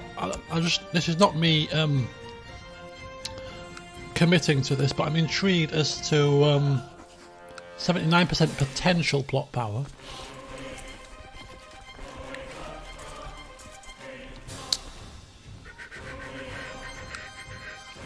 So we've got this guy. We could bribe one more, that's another 16%, that's 32%, that's about 90%. And another one person down here. So take it over 100 with 3 backers. Have we got any reason to kill our wife? I mean, obviously this is a reason, but I mean... We've been married a long time. No, it doesn't. To me it makes no sense. I mean, I know we're cruel, and not a tyrant, I refute that. But we like, no. We're not going to do it. We're not doing that. If we disliked our wife, I'd do it in a heartbeat. But we like her, so it's like, it seems, no. We're going to trust that she can keep hold of this for long enough to pass naturally and then pass it on to our son. It's fine. So Tancred was eventually unhorsed. Tancred has been declared the winner.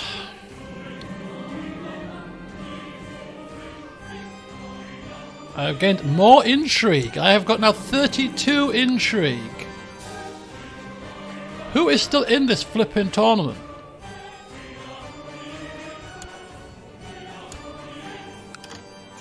Hang on.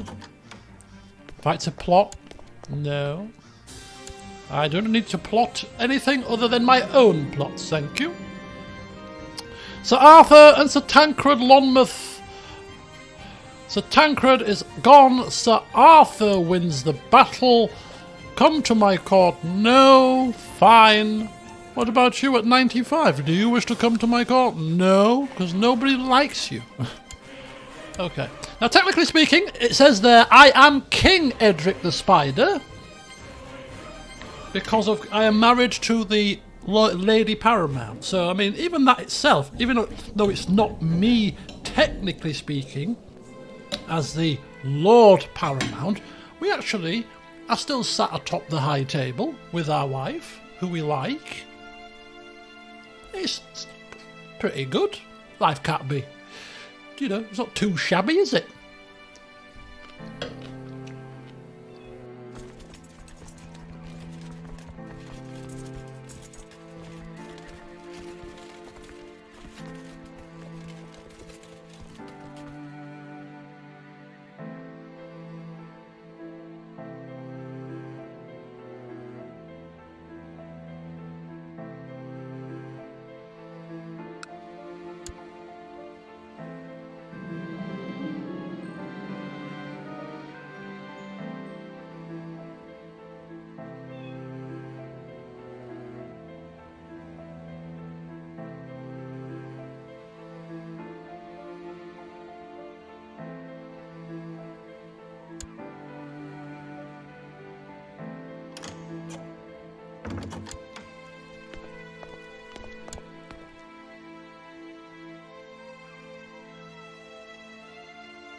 Okay, let's go. Dinners are done. I have to start closing my blinds in a second. It's getting a bit darker now, but we'll do that in a second. Put some socks on my feet as well. I hate not having socks on my feet. Because my feet are always cold. Do we have the highest intrigue in the realm? How do we see that? Find characters. Intrigue.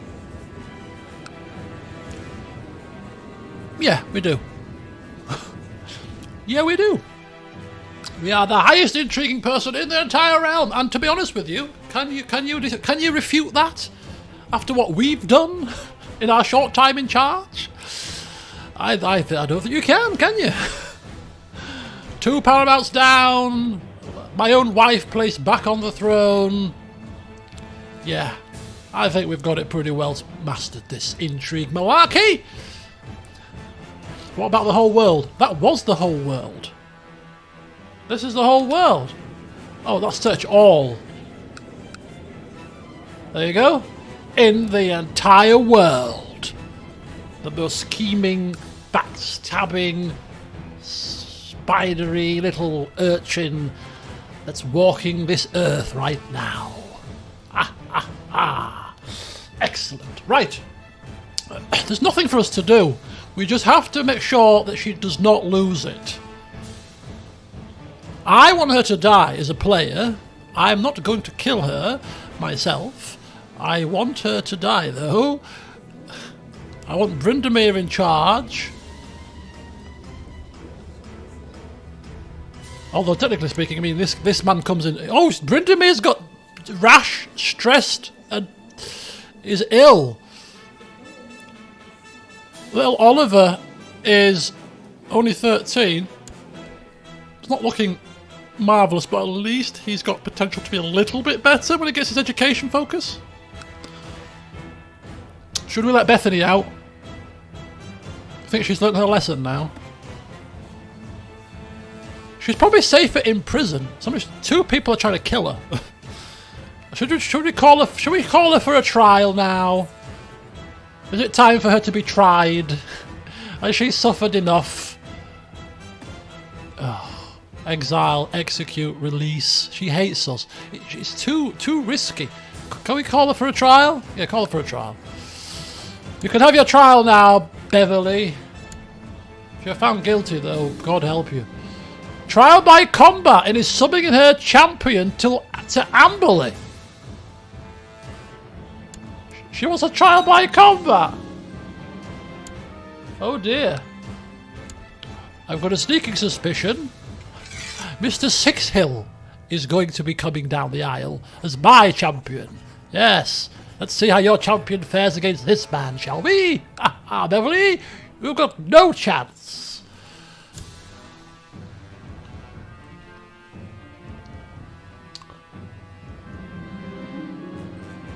Okay, never mind. You know what? We're going to stop swaying the king. Because right now, it doesn't matter what the king thinks of us. Very much. Because we have taken matters into our own hands. Send it, or even the wardrobe. Yes, even the wardrobe. Even the wardrobe. Oh, have we lost? We've lost the wardrobe. The wardrobe has gone. Right, we've got 2 spots for a bodyguard here. So we are going to basically come forth with more fighting men.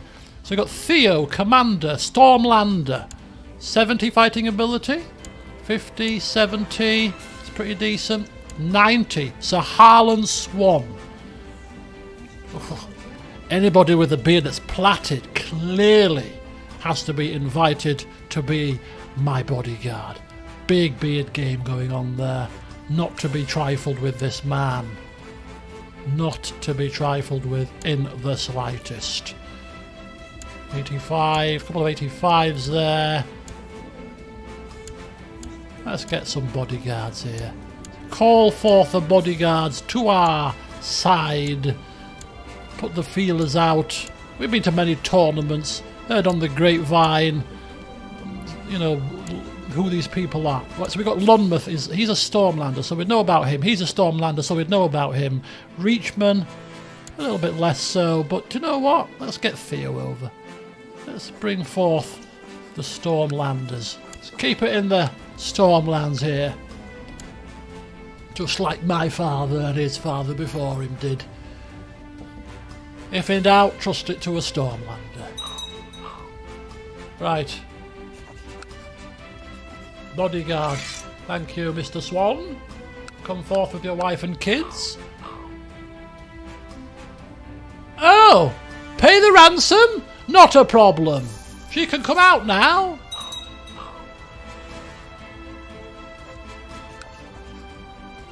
You're going to pay me for her release? Cancel the trial?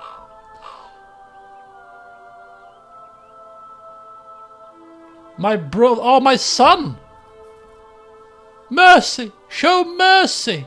Very well, I shall show mercy today. They've paid, she shall go free as a family member.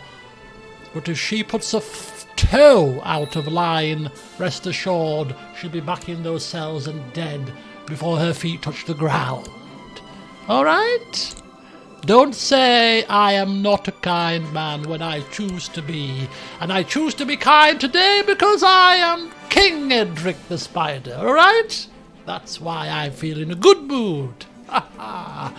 Yes, I'm in a better mood when my son is securely on the throne. But nonetheless, my wife is feeling very sprightly, whereas I am coughing and shaking and can't breathe, and I have chest pains.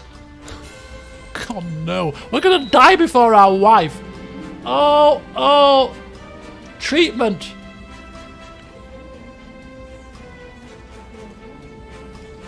Just do what you can. I am severely ill. The charred carcass of a cat. Tuck in. Ooh, charred cat.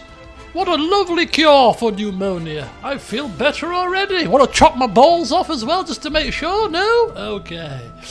We have long outlived those practices, I'm glad to hear. Minus 85 personal combat skill. You think, Mr. Clubfoot? Oh, we were still... Are we still trying to kill? Oh no! Oh, we don't need to kill Lord Gladden anymore, do we? Do we think Lord Gladden is going to press his strong claim? Should we leave this man be? Or should we tie up loose ends here, just for the hell of it? Just in case. He's a threat. Do we reckon he's got a strong claim on the Stormlands? He has no kids, so if we kill him, his claim goes with him. Although his successor will have a strong claim. So it's not really getting rid of the threat, is it? And he is ruthless and deceitful. A dangerous man, whereas she is paranoid, deceitful, temperate and humble.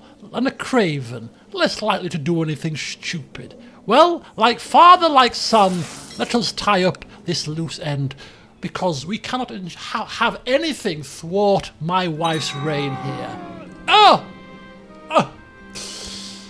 it's a waste of a life. I'm so sorry, but it had to be done. Right, of course, it's past. Oh, is it seniority? No, it's Lord Brian, who now only has a weak claim, which he can press because there's a woman ruler, but he's a lunatic. Doesn't know what he's doing. I'm sure he'll be less of a threat. It's fine. It's fine. It's perfectly and utterly fine.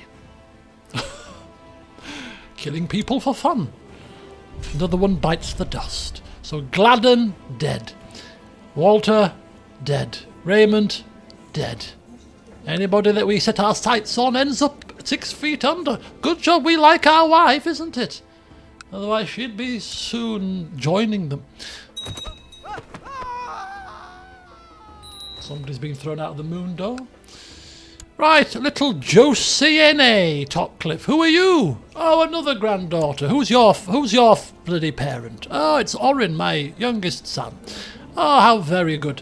What do you want to do, my dear? You want to... humility? No, we don't do humility down around here. We're going to be prideful. Take pride in your family, for we shall soon rise to high stations.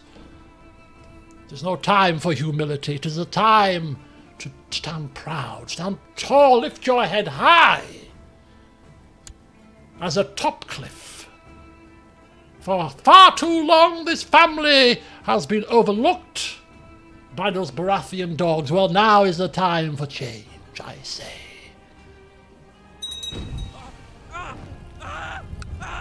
Where my father failed to keep this family on this throne, I shall ensure that we stay fast. Anybody that dares try to take my wife from this throne will find their head rolling off their shoulders. I have survived pneumonia. Well, isn't that something? I'm sure my detractors will be crying into their goblets as we speak.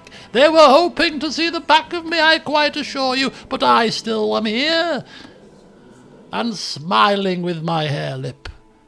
It's more like a grimace, really, but I can't really do much with my mouth, so it's going to have to do. So we've got coins. We've got coins. We're on the throne. We have offended the moneylenders. Another 7 years of that debuff. Storm's End, looking good. Rainwood, we have triple taxation. That will end in a few years. I'm sure the people will get over it. You know, it was par for the course, and look at where we stand now. Now we can afford to be lenient on the taxes going forward. And my Septon is performing charity, I'm sure. So we give back what we have taken in a roundabout way. Yes, indeed. Okay, I think we've got coins. I am going to the tourney and placing a bet on somebody that's going to flippin' win it, I tell you. Let the good fortunes roll forward. It's about damn time.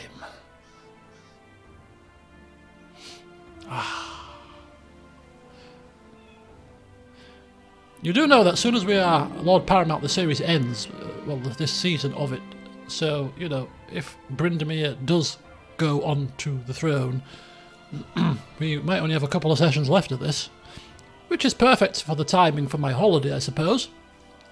So Lady Shira's, this is Lady Shira's tourney is complete. Who are we placing a bet on?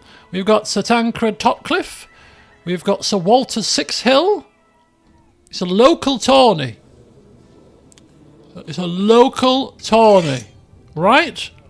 Sixhill, there should be nobody here that is a patch on you, right? There's 20 to 10, aka 2 to 1. That's a good odds. That's a good odds. So I've placed my bet. Let the tourney commence, and watch my bodyguard take down all before him. Sir Orin, my son. Sir Orin and Horst. Good. I don't want any threats to Sixhill. Ha ha! Sir Walter wins. He fought well, but not well enough to defeat my bodyguard. Sir Walter wins again. Ha ha! Have at you. We're shouting and screaming in the sidelines, making a fool of ourselves, no doubt. Come on, Sir Walter! Take him down! So Sir Lucian... Oh, my other courtier! You don't even dare, Sir Lucian! Don't you even dare! It's like you didn't pick me. I'll show you. You should have bet on me. I'm your captain of the household guard. I know you are, but you're not the best jouster, are you? Let's be honest. See you later, Cham. Sir Walter Sixhill and Sir Anders. Sir Walter wins. He must be in the final. He's won 3 jousts here. Come on. Show me the money. Only 2 knights. No! No! I'm gonna fire you!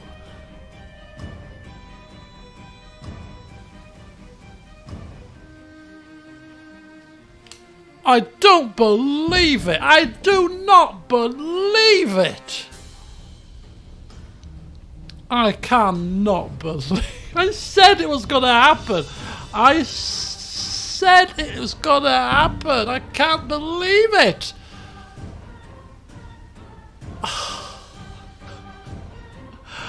Oh no!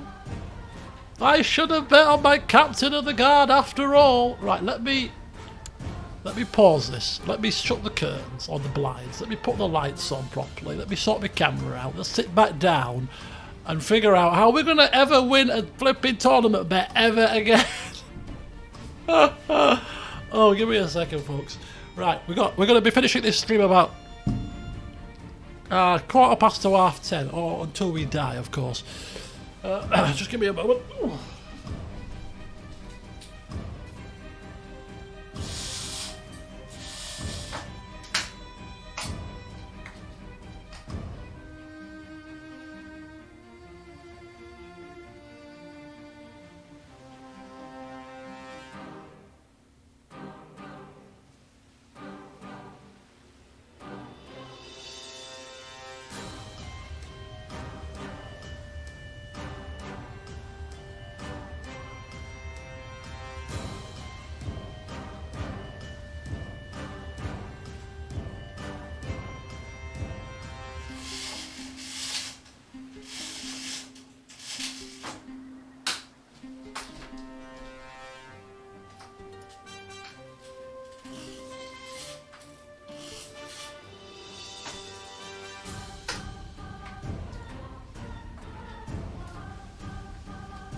Right.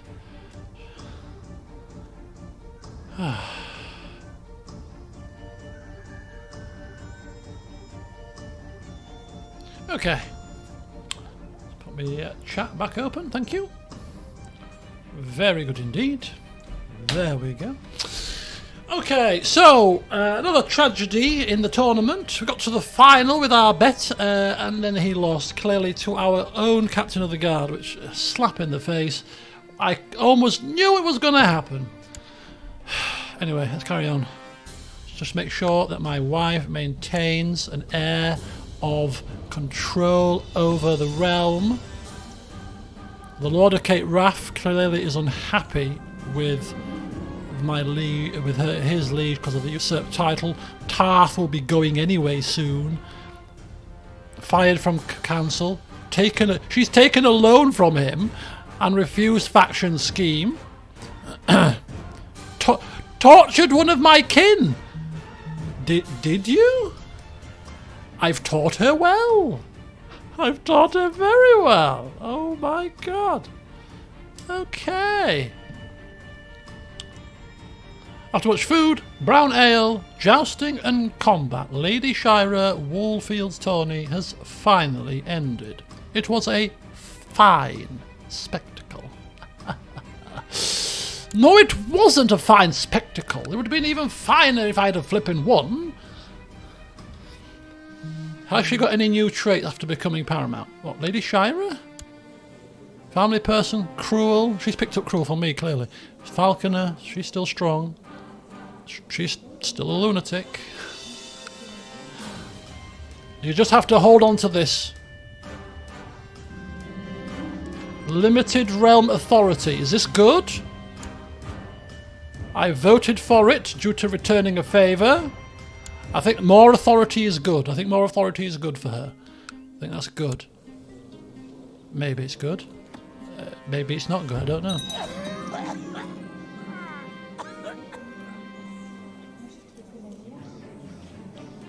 Brindamere has died of severe stress at the age of 38. Our son is no more. Therefore, the new heir to the lands is actually my grandson. Oliver, 14. Right. It's a bit late now to take him under my wing, isn't it? Let's be honest. Assign guardian. Can I not be your guardian?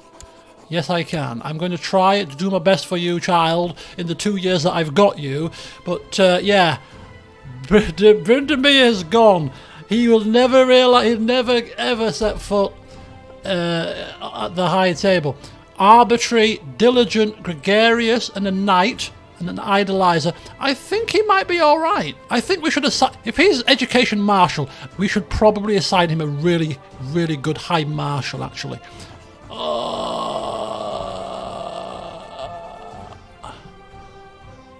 Yes, he will be. He should be heir to the king. Yep, heir to the kingdom of the Stormlands. We should probably give him a really high martial man. Actually, come to think of it. Where is he?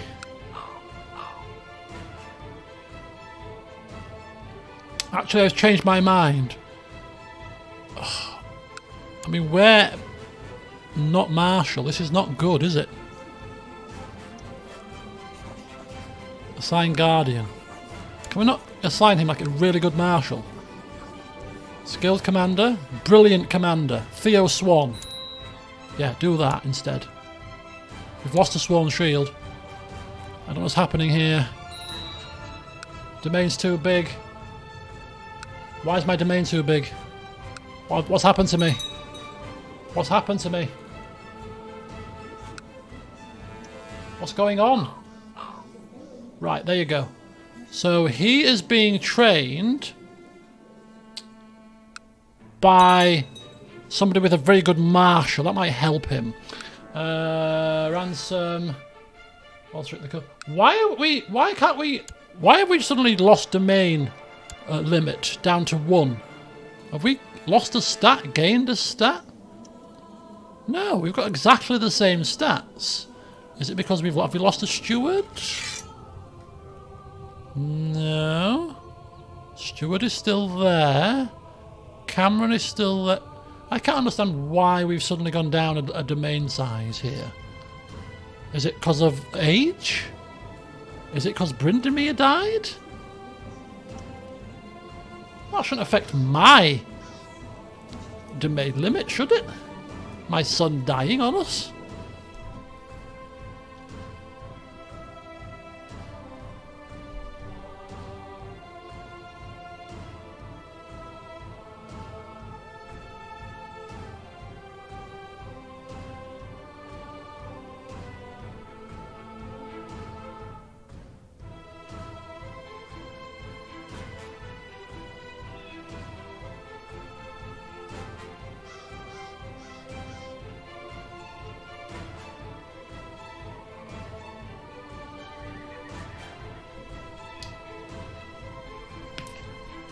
Well, I'm not going to give away any land, so it makes no difference, other than the fact that we're going to suffer penalties. We've got a decent steward. Our wife's steward... It could be my wife's stewardship. My wife has become drunk, so my wife has lost stewardship. So my wife's stewardship bonus has gone down. So because my wife is drunk and unable to help me as well as she could do with my own realm, now I'm suffering. So this is my wife's fault. Thank you, wife. So we give her the Lord Paramountcy once again, or the Paramountcy, the Stormlands, and she's turned to drink. Stressing her out that much, she's turned to drink. Now we can kill her. How dare you turn to drink? You must die. No, we're not going to kill her.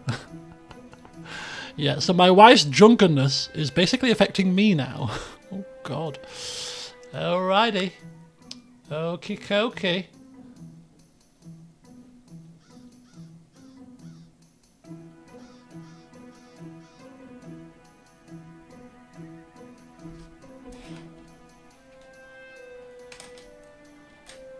This is bad.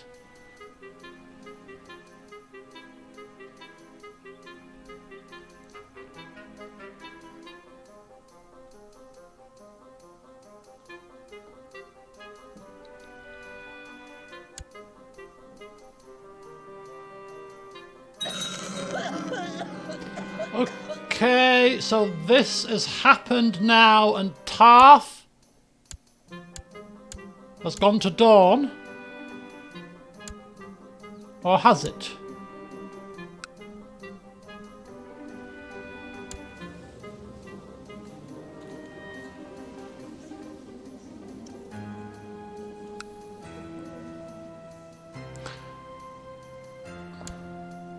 I don't think it's changed colour yet. Or is it going to change colour?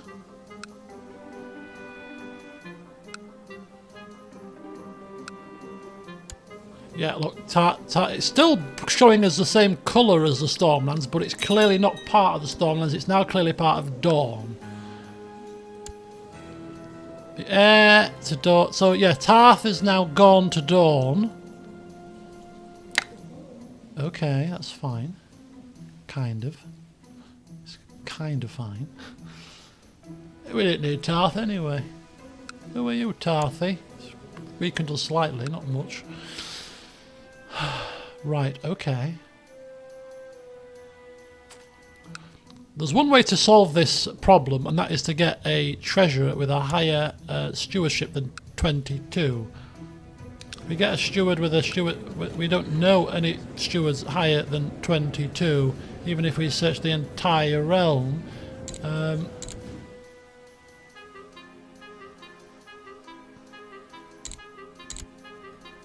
22 is as high as it's going to get. Okay, so we can't do that. We can go to war for it once we're in power. Ooh, that would be interesting. 28,000 men, though. Mind you, if we're in charge...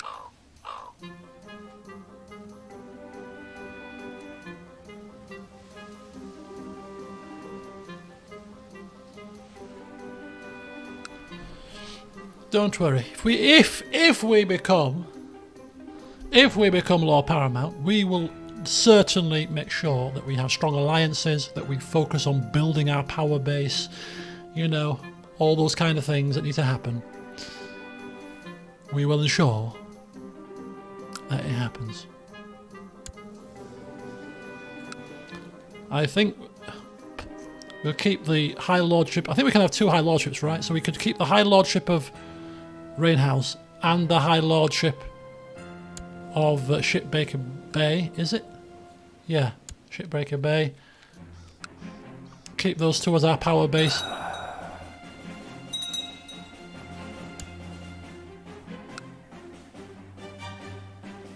Okay, so Massey's Hook's dead.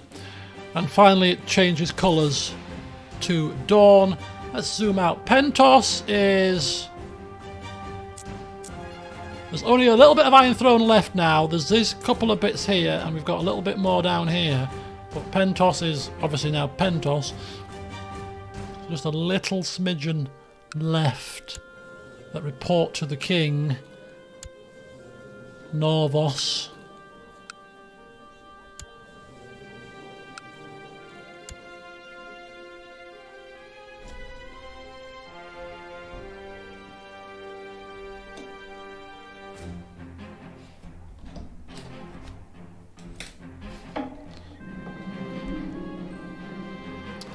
Oh, Lady Paramount Joanna's come out of hiding. She was in hiding at one point, was she?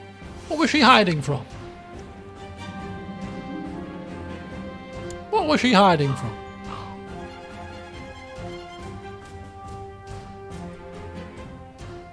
Oh, my castle needs to be repurposed. Oh no, it's my castle. Let's hit this guy. Perform statecraft for now. Right.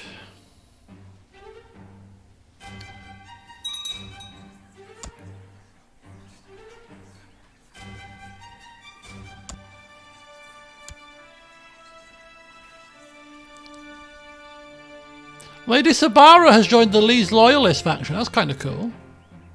Good on you, Lady Sabara. Good on you. Let's have a look at my wife's council. Our son, Spymaster. I was trading him, of course. The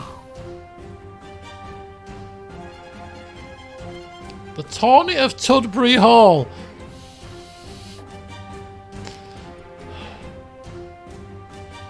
Go on then. Right, and this is my council. Apologies. Right, Maester, Master at Arms is Tancred. So Lord Admiral is me. Lord Treasurer is him.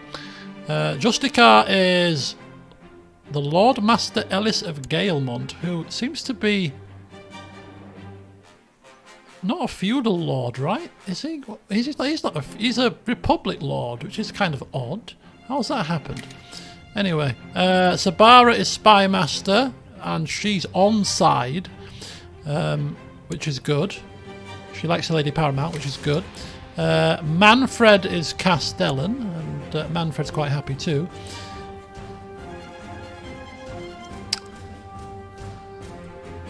Tybalt Lannister is known as the Fowler, probably because of his like of falcons, I would imagine. Yep. No fish, no fowl.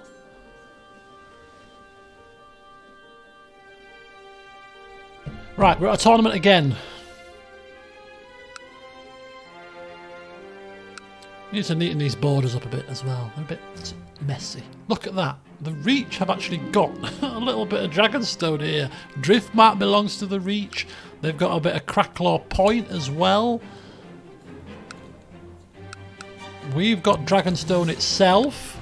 I mean, it's a little bit of a mess, isn't it? It's a little bit messy. I will be honest.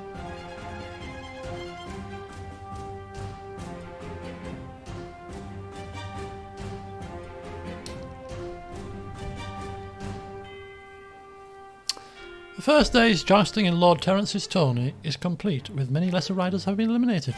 Time to place a bet. The Hostergower, the Alonmouth, Walter Sixhill.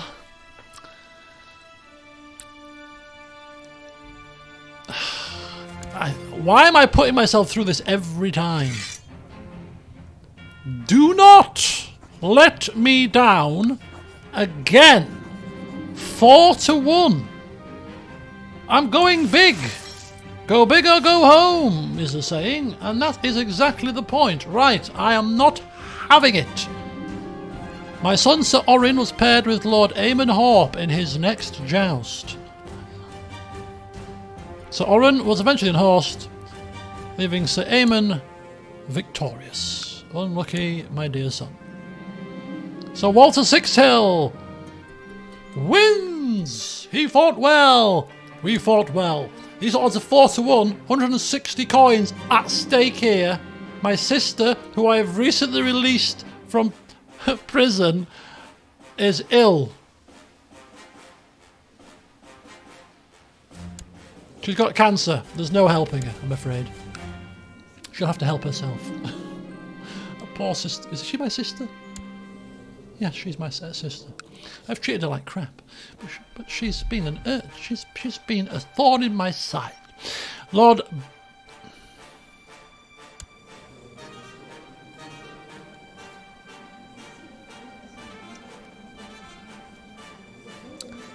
a lunatic with 55 personal combat has unhorsed Sir Walter Sixhill and wounded him.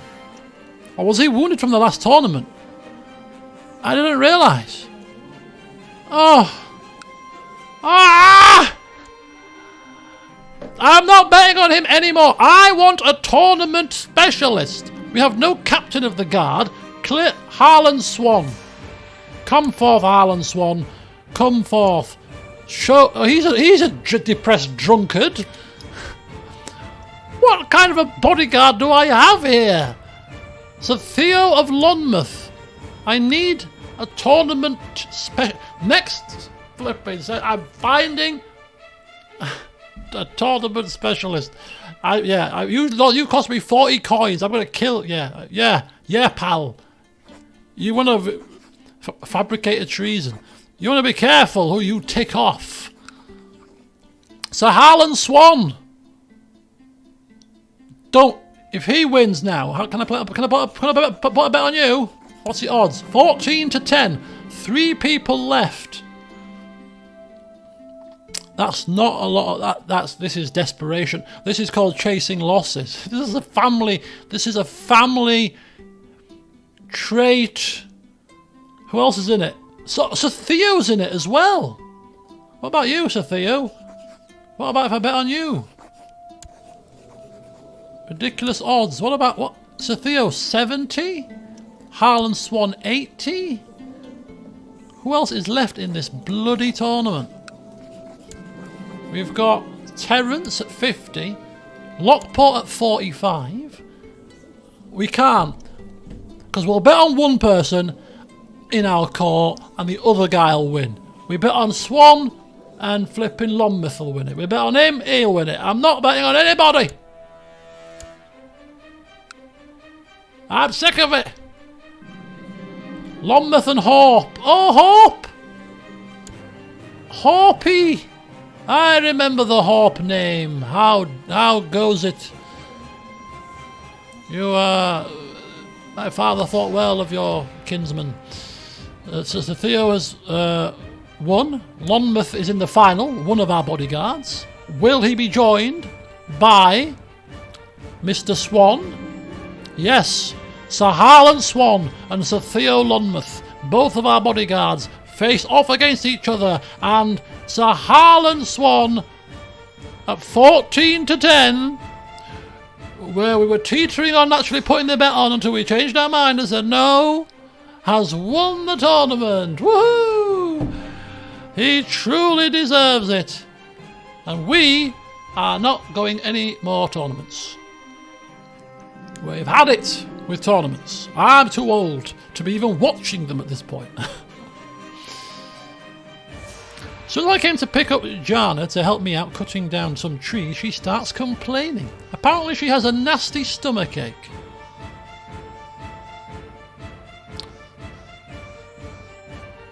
I'll show her!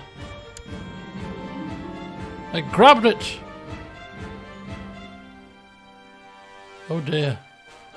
I've injured her arm in my temper. I've lost a tournament and I have a child screeching in my ears. I lashed out at her and I've injured her arm. Well, you should know better. Child, go to bed. Ooh, ooh, ooh, ooh, ooh. Hang fire! Hang fire, folks! My wife is gone! My wife has gone! Stop the clock! Stop the clock! Stop the clock! Quickly! Everybody stop! The wife has popped her clogs. Natural death at age 64. And that means that in charge of the Stormlands is a Topcliffe, the first Topcliffe ruler of the Stormlands. He has the Stormlands now, which means he has claims to pass down to kids. And is this the start of things to come? He's not of age just yet. Sideburns. Okay, where's the beard? Where's the beard, Oliver? Hello? Can't be clean shaven, you know. So we have put a Topcliffe on the throne. We've got there in the end. He's got 16,000 men. What do the courtiers think of him? The vassals? He's not of age yet. He's still being trained by Sir Theo Lonmouth. He's gregarious and diligent, though. He's got a temper. He's a zealous man, religious man. We haven't played as anybody that's kind of religious yet. So, doesn't care for justice. Bit nonchalant, maybe. Got a temper, but he works hard. He's gregarious like his grandfather. Maybe he'll have a few friends to call upon. We've got something that's semi-workable.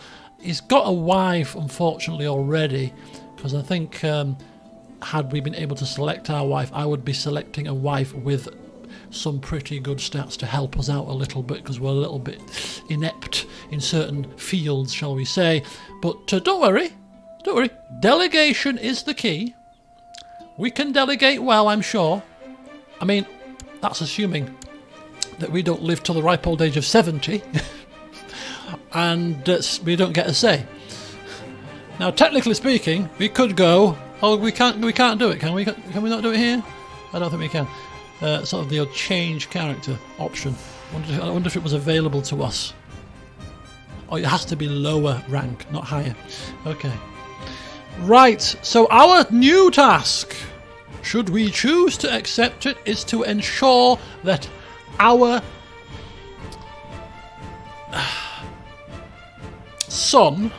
grandson, remains in power.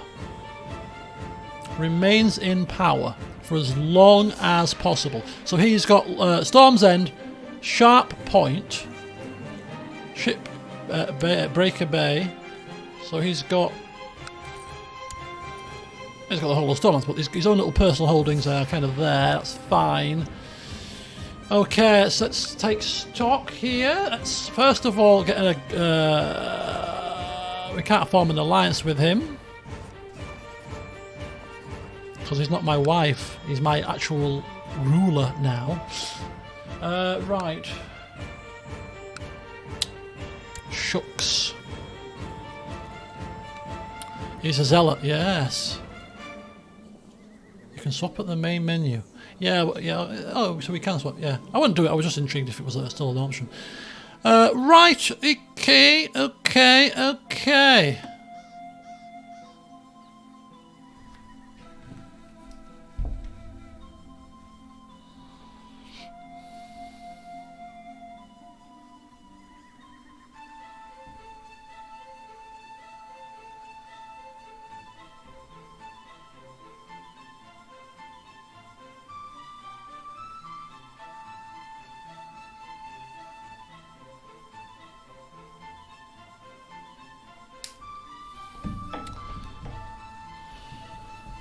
I'm debating whether we should. I'm not thinking of this as getting a new wife. You know, wife's dead, get a new model in straight away. But I'm kind of thinking that we could do with some help running the realm. So even if we get somebody to help us out,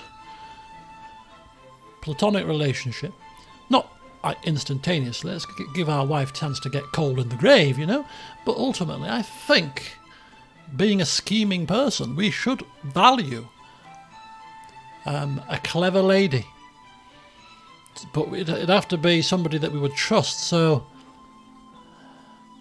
we might have to have a look at what's out there and see if we can get somebody to help us out a little bit, do some of the more menial tasks whilst we focus on the bigger picture. But it would have to be somebody that we would really trust. We can't just get some random Joe in. So it might be worth keeping an eye out for somebody to help us out. Not above a bit of incest here, or not incest, but you know, intermingling with the family. If the person is removed enough, you know, from the lines. That little Eldara here, she's pretty good with numbers. She hates us. Maybe take it out of the family. Take it out of the family. None of the family like us here. Right, okay, so we've got childhood focus for Mervyn Topcliffe, who's another grandson, another one for Oris, and take pride. Take pride, I say. My liege's council is discontent, and we still have room for another sworn shield. Right, let's move onwards slightly here. See what we can do, see what happens as we just take the time over a little bit. Okay, funeral time.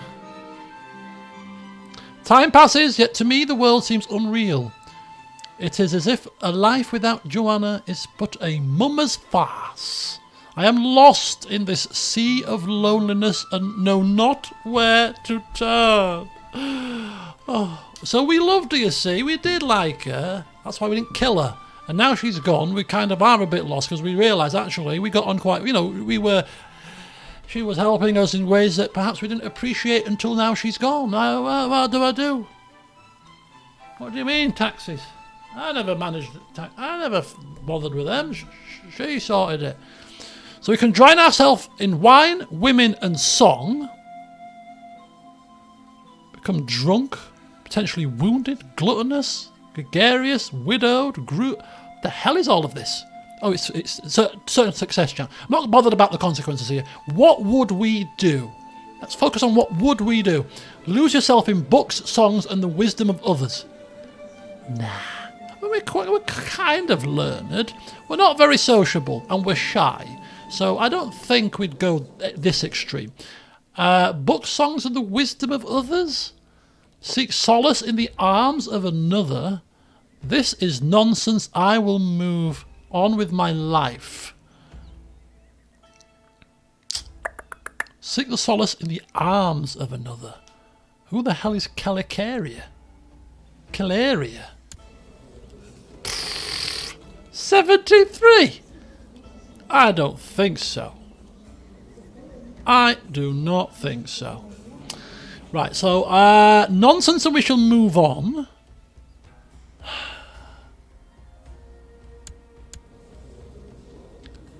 Frown, books and wisdom.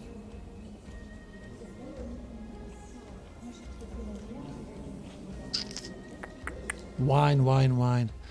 Yeah. I mean, ultimately, we did get a bit merry at me. I think, no. Do you know what? No. No wine, women in song. No wine, women in song. I think we have to... I think we're going to move... I think moving on is the right option here. I think, you know, our grandson has literally just come into power. He's going to need his grandfather to be there for him at his time of need. We need to ensure that the baying wolves are kept away from the door. You know, as much as we liked our wife, we weren't like madly, deeply in love. We weren't like, the proper whole in love situation wasn't there. Nonetheless, we are upset, but I think the fact that our grandson needs us is going to drive us onwards. We're not going to have time to sit down and stew on our loss. We're going to crack on for the benefit of our grandson here, ensure that we are as switched on as we need to be, because people may see him as a weakness. He's 15, don't forget. So we shall move on. So if we do choose move on, my son will be disgruntled because I'm not showing any sort of so both my sons, in fact, will not like us. Will decrease opinion. I get less of a chance to be depressed. I get a big chance of losing widowed, and there's a very small chance I become stressed. I may also gain cynical, proud, or celibate. I have gained or lost something. I've lost widowed and gained nothing negative. So that's quite cool. And now I'm unmarried. I mean, is it too quick to move on to a new wife now? I'll give it about a year, and then we're going to look for somebody to help shuffle some papers around. Help us to shuffle some papers.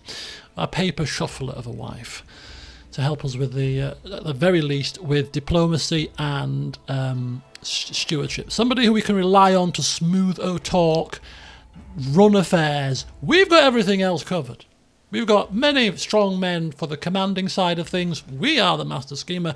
But when schemes don't work and we need a more subtle political approach, then having a very comely, fairer-faced wife who can do that sweet talking could well be beneficial for the whole package, to have everything covered.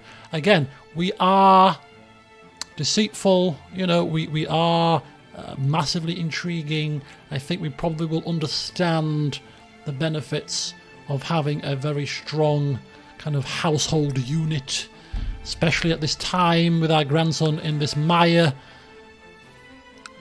Just gonna actually, whilst I'm talking about it, we'll search the realm for women who aren't in prison, who are not married, who are not rulers. Oh, I could marry rulers, to be fair, as long as they're not married.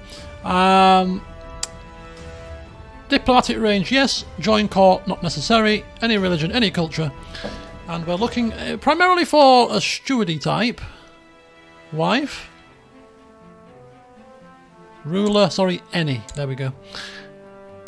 That's also good at diplomacy as well. So, ooh, Margaret, courtier in Acorn Grove, Umber from the north, who doesn't like me, but she doesn't have to like me. I kind of... is she a genius? Oh, she's a genius! Ooh.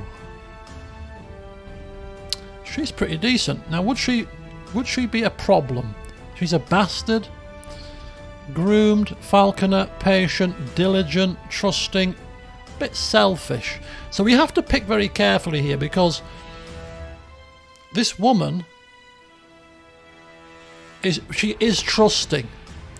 So we're entrusting her with running our realm here, or helping us to run the realm. Now we're very intriguing, so we're probably are going to spy on her to make sure in the initial phases, to make sure that she's not doing anything that she's not supposed to do. Keep her in check, keep eyes on her. But ultimately, she looks pretty decent. She could be a very good sidekick And she's from the north. My dear mother, grandmother, was from the north. Ronessa the Wise Bear, Mormon, of course. I actually think my mother was right. Bethany. Yeah, my mother. I've got this right. My mother was also from the north. So we have links to the north.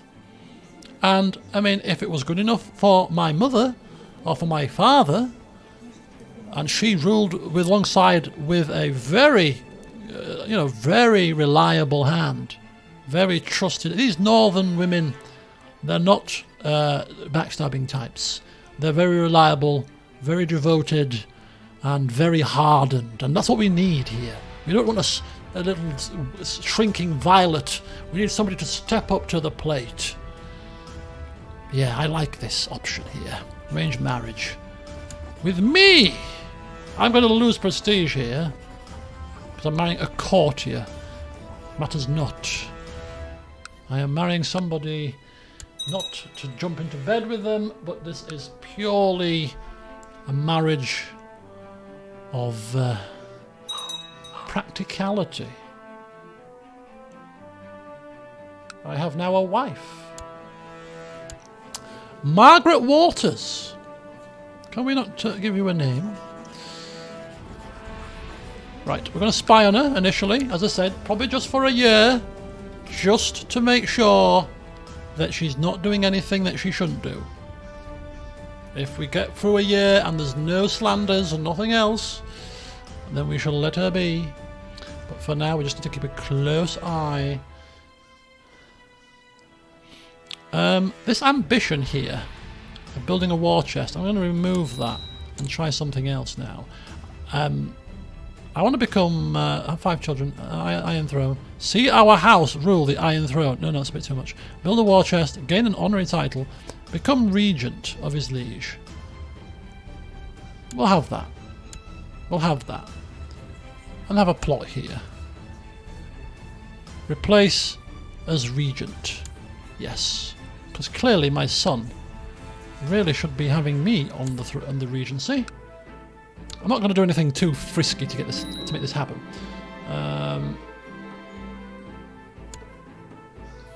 Right, here we go again. Now my fighting ability is 80. Master Ellis's fighting ability. Who is he? Who is he? Who is he? 65. That's close. Ooh, that's a bit closer than I'd like, to be honest with you. Do we dare duel this man for the regency? Plead case for regency. I need 2 plot backers. Or issue an ultimatum. 100% and backers. I mean, we're only going to be regent for literally like less than a year. Because he's 15.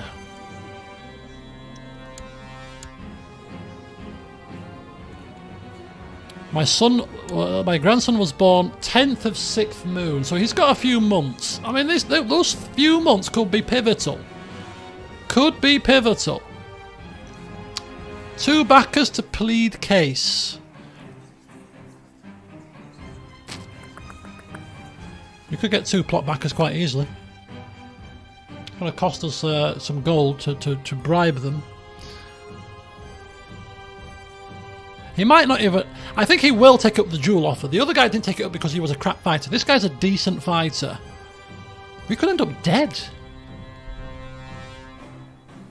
How badly do we want the regency?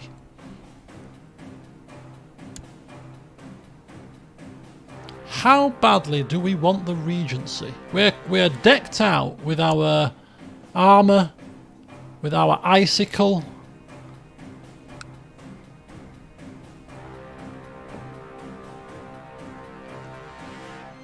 Do we fight for it, or do we spend money and get backers and plead our case? We're not a talkative fella.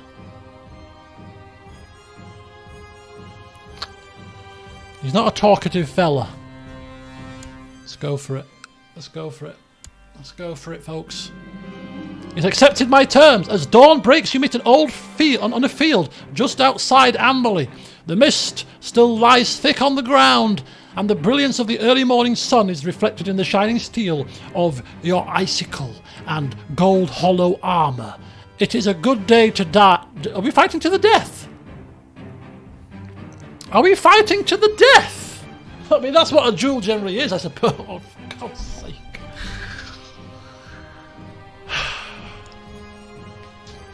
Well, we've lost our wife. Our grandson is on the throne. If we are to die today, it is not the worst day to die. We have probably achieved what we set out to achieve, and although we couldn't get ourselves on the throne, we have ensured that our name will live down in history as the one responsible for putting a House Topcliffe family member on that throne. I mean, it would be a slight issue that our son is 15, but if this man is good enough to slay me in battle, then he is the right man for the job after all. Let's do this! You and Master Ellis slowly circle each other, tense and focused. You scan him for any sign of weakness, any opening in his defense that you could possibly exploit. I will poison my icicle in attempt to hinder my opponent, because I'm cruel and I'm scheming. So I will cheat my way to victory. You parry Lord Master Ellis away with icicle, allowing you to expertly bring down your weapon on an opening in his defense. Now the poison will do its work. Lord Master Ellis tries to fight back, but I force my way through and move to elegantly injure him. Finally, I land a perfect blow to his neck. The man drops his weapon and clutches desperately at his throat, but the wound is already claiming his life. The more the merrier. As in deaths. The more deaths, the merrier. We have slain him. Lord Master Ellis's opinion has changed. You're dead, mate. Master Oris. Oh, Master Oris' opinion changed for -20. Jocelyn, -20. The more the merrier, baby! Lord Master Ellis crumples to the ground lifeless. You wipe his blood from icicle. The deed is done. He is dead. And we are regent! The blood of your opponent seeps into the ground as you lean on your sword, trident, to catch your breath. It was a brief and violent struggle, but the poor fool lies dead at your feet. You lost to a 56-year-old. You should be embarrassed. There was never any doubt. I become Castellan and regent.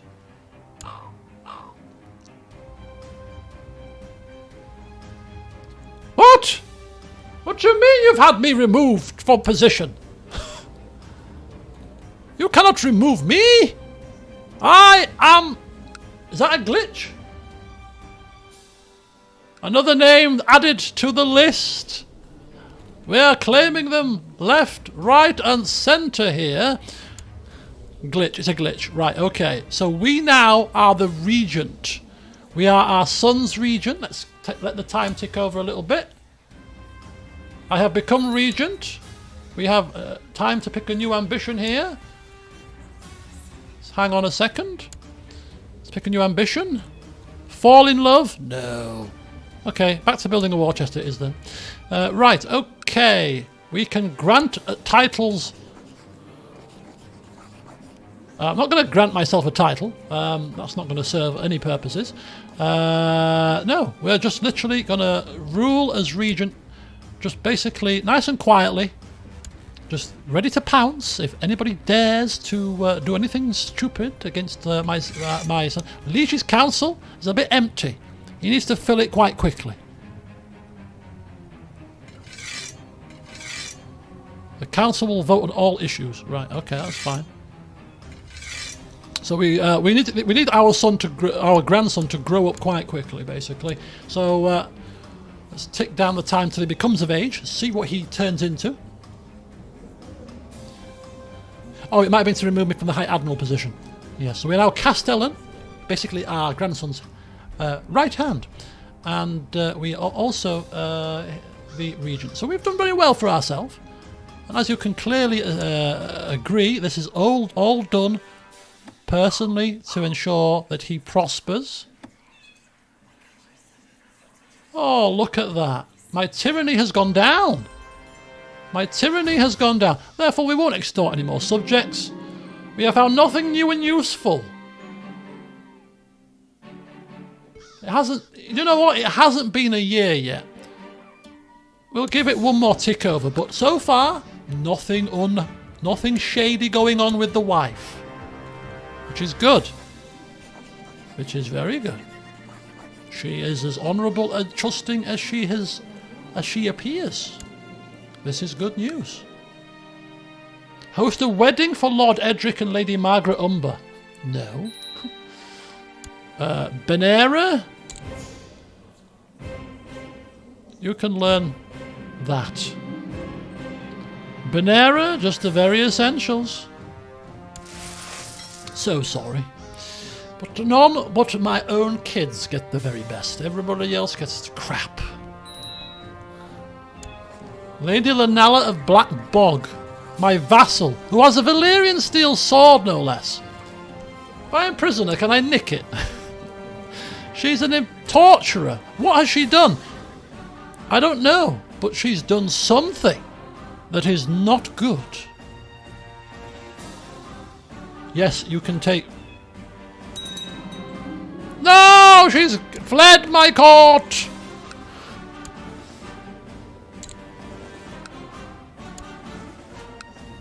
I wanted to steal her Valyrian sword. Oh no! Can't you really nick it if they're in prison? Oh, if that is the case and you can simply steal it, right? Then that's the second time we've missed an opportunity.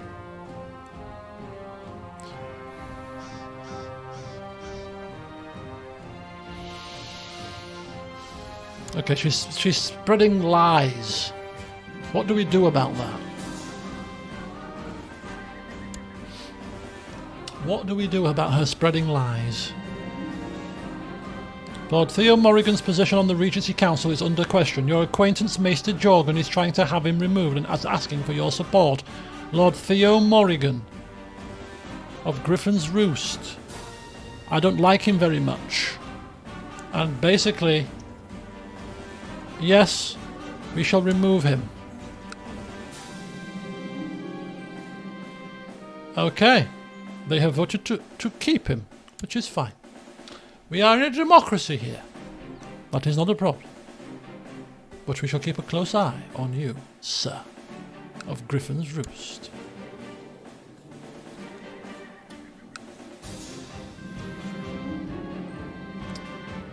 Let's look at the factions here. Any factions? I'm still in the Liege Loyalist. Lord Brian for the Stormlands, 18%. Oh, Mr. Cape Wrath. Ooh! Ooh, hang on. This is not looking good. This is not looking good. Another person joined here. Right. I warned you, pal, not to rile me.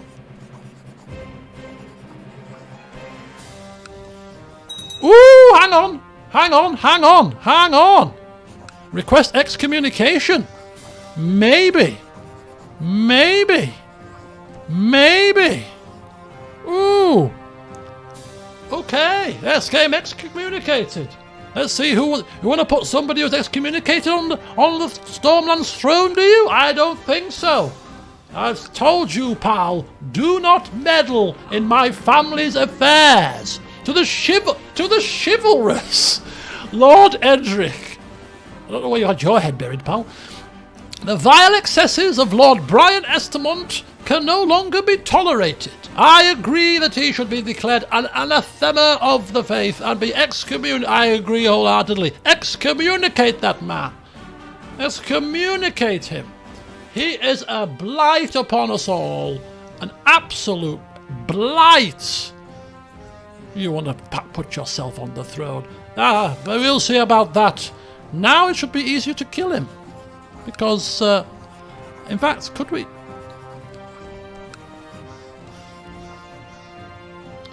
Oh, Lady Jocelyn of Rain House has got a claim on Cape Wrath we could press. Right, what are we going to do here? Oh, I can appoint people to the council. Oh, that's how I do it.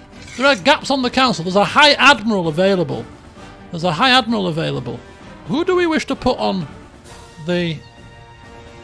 I reckon... Sir Orin, Master at Arms of the Rainwood. No, you can't have him. He's the Spy Master of the Rainwood. Can't have him. What about... Oh. Ooh, is Dickon still alive? I don't know. Dickon, brother. Dickon, yeah, he's still alive, 65. Right, we need to put somebody as the High Admiral. Maybe a really powerful vassal. That's not on the council. That should be. Can she be given?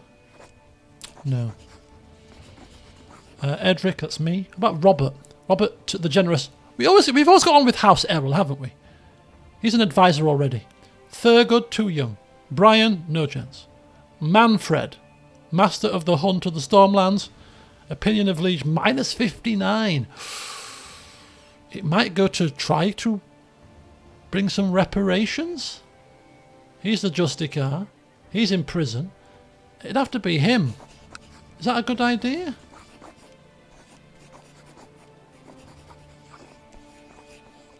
Give him the High Admiral title. Okay, let's give it to him. We're trying to repair bridges here. Offer an olive branch.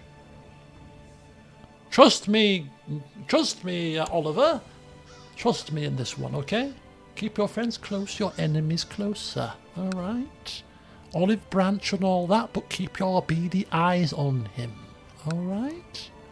Right, anyway, as for this man, you have to make sure that he does not follow through with that lunacy of a plot to put himself on the throne. So to stop that happening, we are going to ensure that he meets his demise. I mean, he's a heretic. Right. I think it is time to spar some. You know what? A few little rumours that she has spread. Nothing too heinous. Nothing too... You know, she's probably talked about the fact that I'm old and, you know, maybe a bit smelly. I don't know. But, you know, it is what it is. She hasn't tried to have me killed. She hasn't plotted a scheme anything major. So she'll do for us. Just do as I ask and we'll get on just fine. She doesn't like us very much. Right, I hereby tell you no, don't bother me with Tawnies. I am rather busy dealing with running a realm here. Alright? Thank you very much. Running a realm. Yes? Running a realm for my grandson until he comes of age. In 2 months' time. I'm eager to see what he comes out like. Proper when he's done. 16k, not a lot. Oh, look out below! Could be a tumble. Could be a tumble afoot for the third Estamont person to be killed by us. Oh, I've lost my Castellan. Castellan. Where are you going?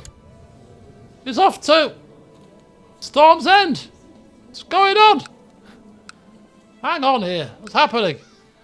People are dying and leaving me hand over fist. Let's just see if this man dies first before we do anything else. This lunatic. Oh, I have been dishonored. I have been dishonored. Dishonorable. Oh, God. Can it get any worse? Oh, I don't believe it. Yeah, well, I won't warn you again. He's left the faction, though. It's had the desired effect. Oh, I don't want to be suffer his wrath again. I'm leaving the faction. Just, oh God, he must have me killed. Yes, good. I'm dishonourable, but at least my grandson is just that little bit safer. Right, we've got Margaret, my wife. Actually, it's pretty decent spot. The trouble is, if we put her as steward, do we lose her? Because she's... You get steward stat and half of your wife, so if she's the steward and the wife, does she give us double bonus, or do we lose out on state stewardship because she's both? If that makes sense, which it should do. Makes sense in my head. Jerian is a courtier. Double, I believe. Okay. He's pretty decent. We'll give him a role. Although Grants is actually decent too, and he likes me. So he's loyal. So, do you know what? No, let's have a loyal member on the council for a change, because, I mean, bloody hell. Hell is like need loyalty. Right, okay. So the Legion's Council's done, our Council's done. We are 56. We do need another commander, but that can wait. 8402. Is he come of age yet? He's come of age! Let's have a look at him. So here he is, finally 16. No more need for his regent. No more need for me. He wants to become a paragon of virtue. Oh, God bless him. Vassal opinion, still a bit ropey. So, I think it's now just over quarter past. So, I'm going to end the session here. Seems like a good little point to end again, with my grandson coming of age and in charge of the Stormlands, courtesy of our machinations. So here we are still alive at 56.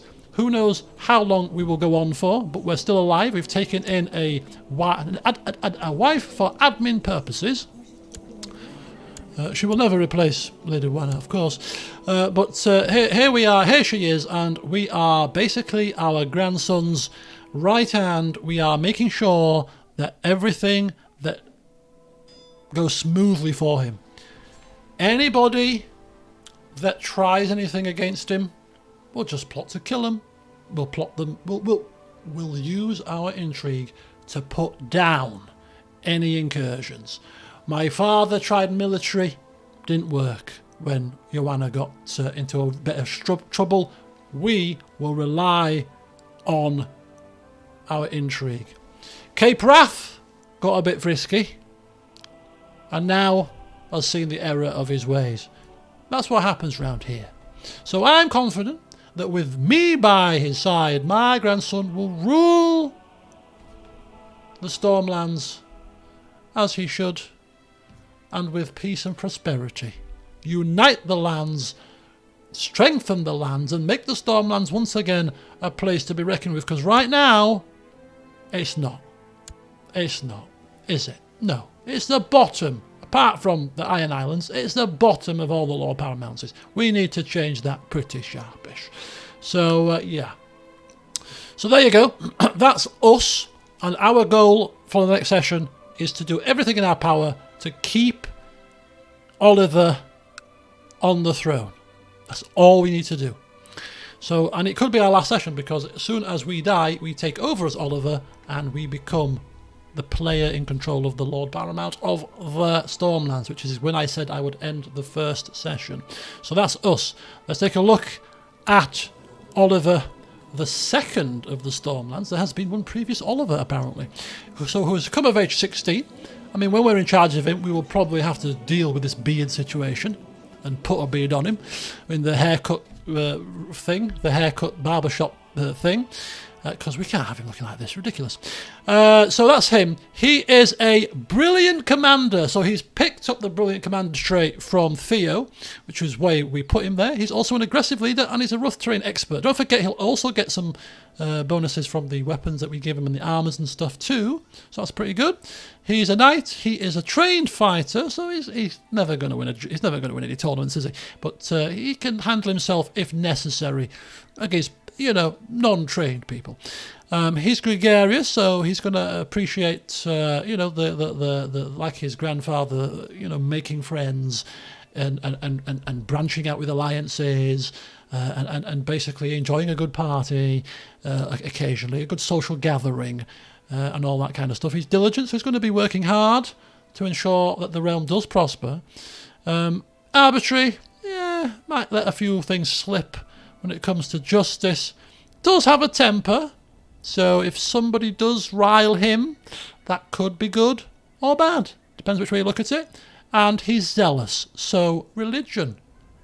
Not had much to say when it comes to religion in this game, apart from the fact we've just excommunicated somebody, but to expect us to maybe start to delve in a little bit more to the religious side. If there's things that we can do with religion, we can have a play around, maybe even try to get one of our septons to become the high septon. That would be quite cool. So we'll try and get that done. But yeah, these are all things for the future, of course. But for now, with our character, it's just keep this man on the throne for as long as possible. And hopefully until we take over as him. Anything else that we need to be worried about? His vassals, needs to work on those a little bit. Courtiers are fine. He hasn't got any alliances just yet, but it's not a problem. He has got no kids. He's got siblings, though. So he needs to get a move on and start doing the old deed with Mrs. Shireen of the Stormlands, who is a Baratheon, actually. He married a Baratheon. Now this could be a smart move, because any kids from him will have Topcliffe and Baratheon blood. I mean, both families now can stake a claim to the Stormlands, so with any children that have both their bloods has got the best claim ever going, surely. I'm half Baratheon and I'm half Topcliffe. I mean, is there a better candidate to be on this throne right now? And Shireen is pregnant, you've just noticed. So well done. Good spot there. So, I mean, I didn't organise this because obviously he was his own boss and his father was his own boss at the time. So, this is an interesting play, marrying a Baratheon. Baratheon and Topcliffe spawn. That could well be the cement that we need to hold the Stormlands together. Could have been a very clever manoeuvre there. So yeah, pretty cool. But that's it. I think we're done. I shall call a close to the session here. Tomorrow, I have got no plans at the minute. So if that does stay the same, because there is something that might happen tomorrow, I'm just trying to organise something. It might not come off, but if it doesn't, we're going straight back into this. Another session of this tomorrow, I think, is appropriate because I'm really enjoying this, and yeah, it'd be good to carry on and see whether or not there's any more last twists in the tale of this first season of the series. Yeah, there you go, folks. Thanks for watching, as always. Hope you enjoyed. Thanks for following for the entire series, if you have. We are coming towards the end of it, I feel, at this point now, but you never know. Could be a twist or two yet. And enjoy the week ahead. Another week begins in earnest, so I hope you have a good one, and I'll keep you posted about tomorrow. I'll know for certain by about lunchtime, so yeah, enjoy the rest of your evening. I'm going to do the usual and go downstairs and have a cup of tea right now, but until next time, folks, Lord Edric the Spider has still got a little bit more left to do. Until then, I'll see you soon.